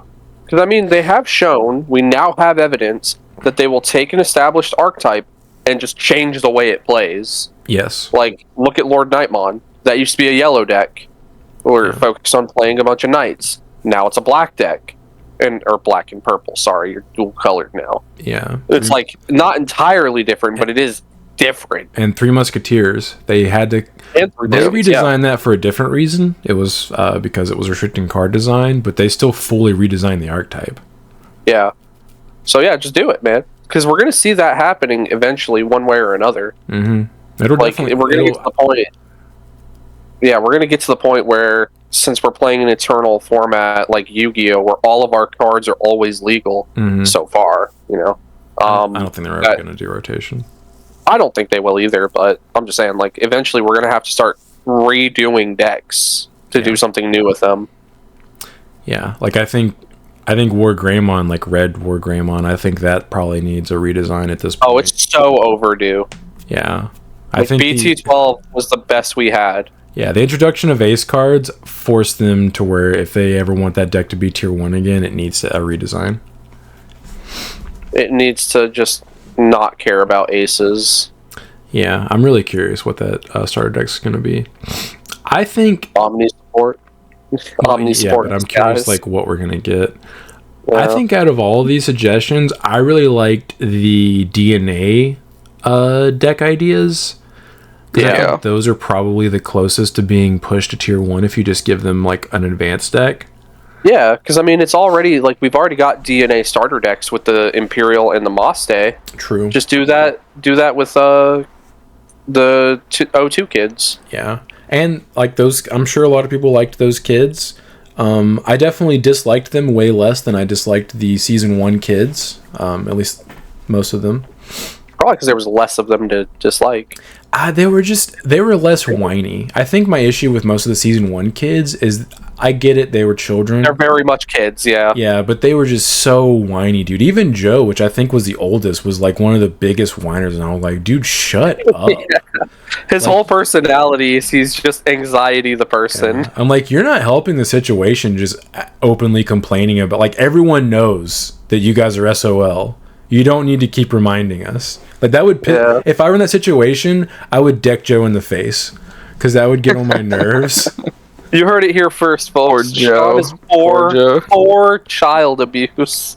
I'm assuming that I'm also like children. 10 or 11 years old in this scenario. I probably actually wouldn't hit him, but I would tell him to shut the hell up. Yeah. So Sean is for child-on-child violence. No, I'm not a violent person, but I would tell him to shut up. That's not true. I remember what you were saying when that baby was crying in the store. That was hyperbole. Oh, okay. Oreo X1000, the Magna Garu was part of the new tournament kits, yeah. That Sean didn't get. Yeah, funnily enough, didn't get any of those last night when I attended. Oh well. I mean, they're only like $1 or $2, but still, it's nice to just have them and not have to spend money. Yeah. I mean, for all I know, I'm never going to build that deck. Like, I don't have any plans to, so like, I'm not really missing it, but it's just kind of annoying. I'm actually going to check and see what they're sitting at right now. Chemical Chocobo. For an advanced deck, I would want there to be one for Gaiomon. Give the Samurai Boy some more love. I think that would also be really cool. because we have 2 Gaiomons. There is an alternate mode that he has that we don't have yet. I think that would be interesting. I'm curious how they would do that to where it wouldn't just also be Black War / Wargrey support as far as like the base. Yeah, he'd have to have his own tamer too. Yeah. Also, I stand heavily corrected. The Magna Garus are now $10. Cool. So and the winner on free money. Yeah, and the winner pack versions are 16 at the lowest. Damn. Very cool. They went from selling for $4 to selling for 14. Yeah. Well, there goes free money that I could have had if I had just gone last week. Oh well. Yeah. Oh, also, Gaiomon does have a tamer. What is it? It's a female from the Cyber Sleuth games. Oh, cool. Yeah. Oh, that's right. I can't remember if she's Yuko or if she's Yugo. She's one of the siblings. So she's related to... Is it Yuya? Is she related to Yuya? No, I don't think so. Different people. Okay, sorry. Specifically from the video game, yeah. Like, her whole character is... Okay. Yeah, her whole character is just, like, food. What if food? Food? Food. Is she fat? It's hilarious. No. Stick thin. Interesting. But yeah, every time you have an interaction with her outside of like the digital world stuff, it's just go eat food. So she's like one of the Digimon? Yeah, basically. Benjamin Wiseman 6567. I'm a fan of Tyrant Kabuterimon and I've done okay with it, but it really is piece reliant and simply not fast enough with the way the game is now. You need 4 Ko Kabuteri, 4 green memory boosts, as many green training as you can fit, and that still might not be enough to find your stack. I do agree that Rhino and Metal Life are just as good as the promo Mega Kabu. 3 cost Evo into Tyrant Kabu is sweet, and Metal Life giving the DP boost is absolutely necessary against some decks. He's on Insectoid, but having Troopamon Ace in the deck is a nice tech I've found. That actually is... That is nice, that's smart. Yeah, that's... Because a lot of people will just play around Grand Kawagu or the Mega Kabu, and they won't think about the Cherubi Ace unless you revealed it off a search. So yeah, it's probably surprised some people. Maybe also like a Mega Gargo as well. Yeah, you could also play Mega Gargo. Just tell your opponent, hey, you can't Digivolve now. Get a bag. You do have access to a couple of solid aces in that deck. Aces. Now that I'm thinking about it. I feel like the Cherubi would be better because you could actually just on-play it. Of course, you wouldn't be able to on-play it with the Tyrant, but... Would be neat. Yeah. Yeah, Mega Gargo not being an on-play... does hold it back a bit. Yeah. I think it would still be one of the best aces we had if it was an on-play as well as a... 100%, yeah. Adaptive reasoning. You say you think Gamamon is going to be good, and Chris throws tomatoes at you for a whole year. His own reply to his comment is hilarious. I'll just be over here looking at Proximon prices on TCG Player weeping. That is actually hilarious. I can't remember when I did this, but I looked at that set like a couple months ago, and I was shocked. Proximons are like $1, like for the alt arts. They were like 30 when that set came out. Like nothing in that set besides like that Monzumon is like worth anything when you go back and look. It's hilarious. I'm looking at this crap right now. Oh my god. Yeah, so like if you paid like peak price for those things, you just lit money on fire. Okay, so hear me out. Okay. I want you to guess what the prices are, okay? So regular Proximamon. Mm-hmm. Just regular art. How much you betting? I think they're like $1, aren't they? 98 cents. Stop Price is Writing it. Stop. Regular art Proximamon, $5. Oh, I must have looked at a really bad time. I could have sworn they were like $1. Proximamon alt art. Go for the guess. I'm gonna say he's probably cheaper for some reason because I see that. I saw that in that set quite often where the alt art was cheaper than the regular art for some reason. $4. $3. Chris is closer. $2.50. Let's go. Let's go. 250. Yeah, that's What is that, RB1? Yeah, RB1. Yeah. I'm about to go look at the prices of this. Yeah, but like There's peak, no peak prices way. for Proximamon was like 30 or 40 whenever the set first came out. So like if you were one of the Gamamon stands that like paid a premium for everything, you are probably like adaptive and you're just crying over your cards. There's no way. Is this set going to be priced even worse than EX1? Absolutely. It is by far the worst value set we've ever had. Because at least EX1 has Machine Dramon. And Analog Youth. And randomly cards And from analog, it have been meta.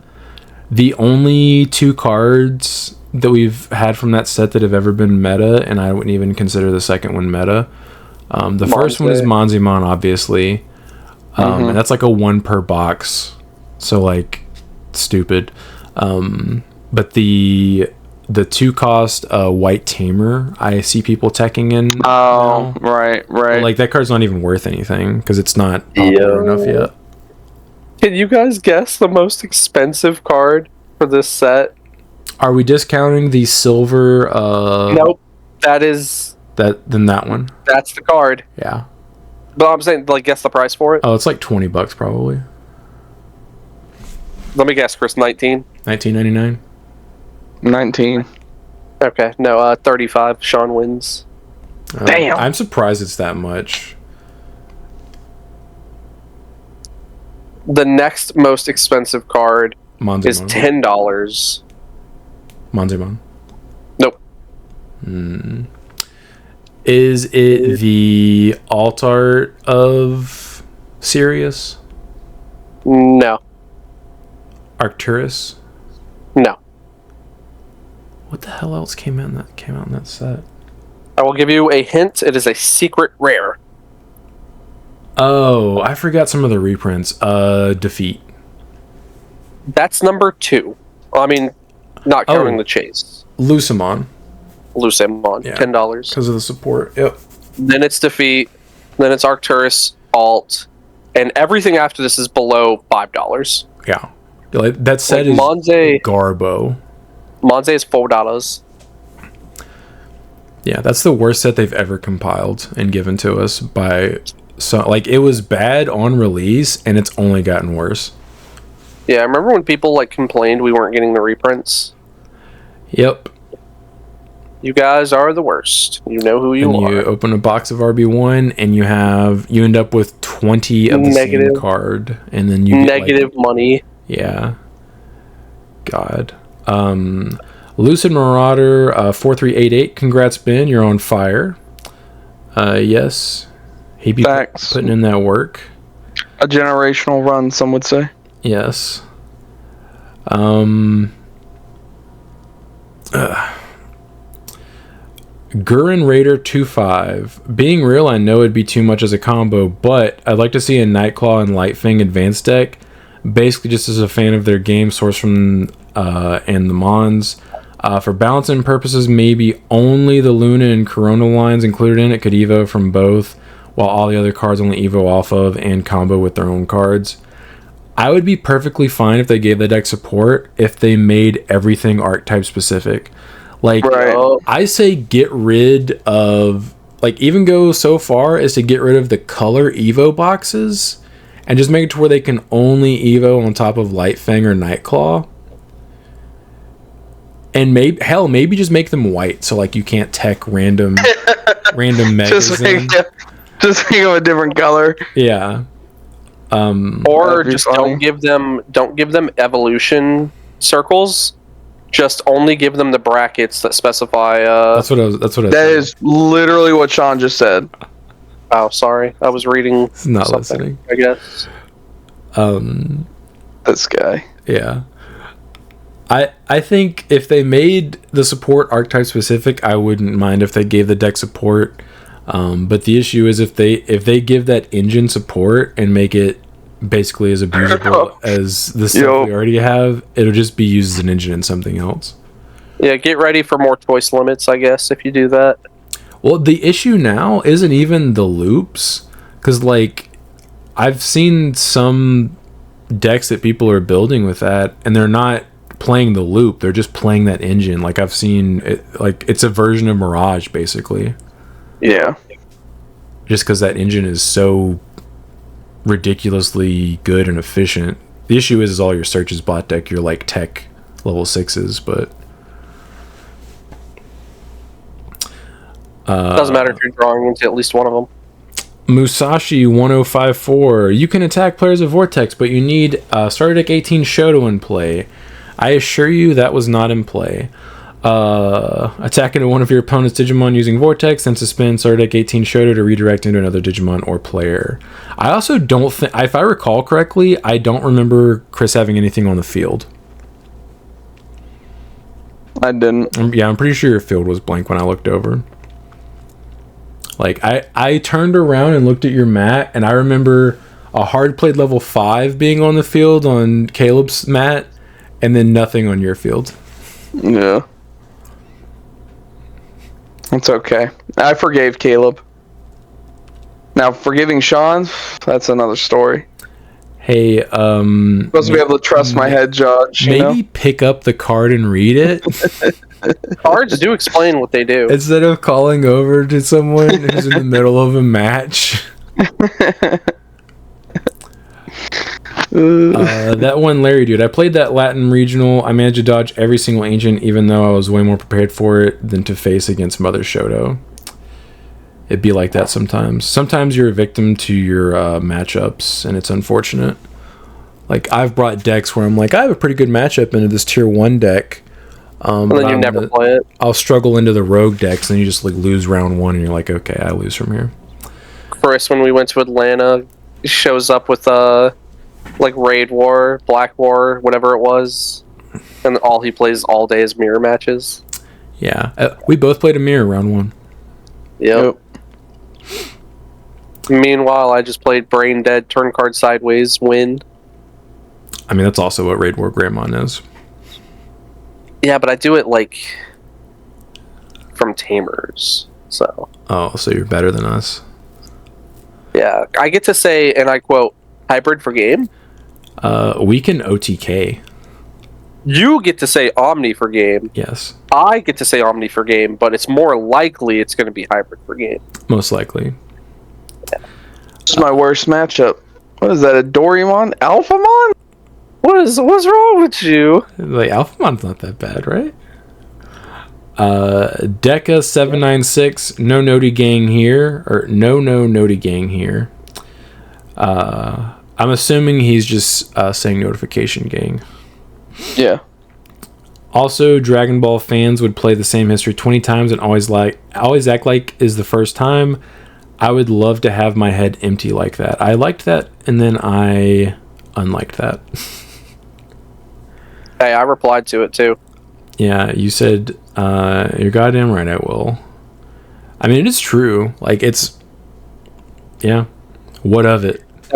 That's why you have games like Xenoverse and Fighters, because they finally decided to give us a new story that wasn't just the DBZ story. And people were like, yo, can we get the DBZ story again? And then they were like, alright, here's Kakarot, have fun. And we were like, eat. I didn't like Fighters because of how they balanced the game, and just because I was so used to like Tenkaichi or Budokai, whatever. I'm gonna ignore how you even attempted to pronounce that. I'm sorry, I haven't seen it written down in a while. But Budokai, and the way that they have like each character, there's no transformations in that game. It's just like, this is your character. Everyone is technically balanced out to where everyone can beat everyone. This is an Evo represented game. This is not a Dragon Ball game. Yeah, I want to turn Super Saiyan 4 and beat people up. Yeah, I just didn't like how, like, I bought it. I bought Fighter Z like almost the day that it came out, and I played it for like a couple of hours, and I was like, I just wasted my money. Also, the most hype stuff with Sparking Zero is actually the what if stories. Like, obviously no spoilers. I'm not going to go into details for those of you who did not have early access. But, like, there are 3 storylines that all branch off just the Goku Raditz fight. And obviously one of them is the main timeline, no duh. But the other two are fully fleshed out, full stories that have a full resolution and like everything. And it's sick. I really like that. One of my favorite things from Budokai 3 was like the Easter eggs and the story modes you could do. When and you I fight like that they basically took that and like fleshed it out even more. Yeah. If I weren't afraid to allow myself to just get sucked into the game and no life it, I would probably buy Sparking Zero. But my concern is I wouldn't do anything else for CDF future. You would just become a Digimon channel and just become a Sparking Zero channel. I wouldn't even post anything. I'd just be too busy playing Sparking Zero. Just too busy, yeah. Nah, trust me. As somebody who literally set that joke up at the beginning of the episode, no, I get it. Oh, man. And then, okay, also, I'm going to call all of you out. All of you listeners here. If you struggled against Grade 8 Vegeta, dude, just lower the difficulty, retry, bruh. No skill. The Bandai suggestion skill issue was, yeah. They literally give you the answer in the fight. Just solar flare him. Yeah, hilarious. He's too big. That's in canon, the way that they beat him. Ben looked at me and goes, how do you get that many skill counts, whatever they're called, blast stocks? That might have been the BT3 name for it. Either way, like, you have to have, like, that bar fill up. It's separate from your key gauge. Yeah. And it's like, bro, just first things first, dodge the super he's going to throw at you at the beginning of the game. Like, literally just hit A side. Or, if you're on PlayStation like me, X side. And you dodge. I watched a reel. Because I'm seeing reels of people playing the game. And a lot of the reels I'm seeing are people complaining about, like, those scenarios. And one of them was a guy trying to beat Grade 8 Vegeta, and he would hit retry, start the match, and immediately get sucked into the super, and then immediately hit retry, and then he just kept doing it. And he's like, what am I doing wrong? It's like, how do I beat this? Did we not all watch DBZ Abridged? Piccolo gave you the answer, man. Just dodge. Yeah. Not that difficult. I haven't played the game, obviously. Like I said, I do not own it, so I can't really comment on people's skills. But it is hilarious watching people literally do the same thing over and over and expect different results. Yes. Definition of insanity. Like, no, if he's going to do that every single time, why do you expect what you're repeating to work? Yeah, like, if you want to have a difficult fight that is legitimately straight up annoying, just try getting the Piccolo one. When you have to fight Frieza and his second form, and halfway through the fight, after you clear half of his health, he regens all his health, then transforms to Form 3, has super armor, and you still have to defeat him to get the alternate route, then you will know pain. Because that's like a minute and a half. You have to clear 6 health bars, and for half of it, he has super armor. And you're playing as a version of Piccolo who has one of the worst ultimates in the game because the special beam cannon will drop and has a very small hitbox. Then you will know pain. By far the ugliest transformation from Frieza. Good old long-headed xenomorph looking. Yeah. It looks so goofy, like, compared to all of his other forms. Like, they went like Super Saiyan 3 with it, just where the Toriyama was straight up just like, let's make him as monstrous as possible, so when you get the final form, it's like, whoa, he's like it's like, what the hell? Just a dude. He's just an alien now. Wow. He doesn't even have horns anymore. He's smooth. Why he covered in balls? Crimson 35124. Rivals Barrage could also bring Karada back to hand. Yes, I do forget that. That Rivals can also grab Tamers, because I only ever see it in decks where they're usually grabbing Digimon. But yeah, I forget that. That is true. So if you mill it, it's not a big deal as long as you mill a Rivals and Demon Lords. Chris, what was your question? That was the last comment question. Okay. So we're not going to get into this. We'll get into it next week. I already know what he's going to ask. Yeah, okay. Because we'll talk about it with the comments and we see what they answer, okay? Okay. Who wins between Kaba and Super Saiyan 4 Gogeta? That's it. Okay. Comment what you Go guys your think word. and why. All right. Go your We'll word. talk about it next. Yeah, we'll talk about it next week. Okay. Me and Sean are in the camp of saying there's no way in hell that Super Saiyan 4 Gogeta loses, but according to the math and the power scale leveling, Kaba wins that fight. Well, I don't know. I don't believe it. According to Okay. someone's math. Yes. Okay. That's it. That's all I wanted to say. I'm just here for the chaos. I love it. I love that meme. Yeah, I would just stop reading if I came across that.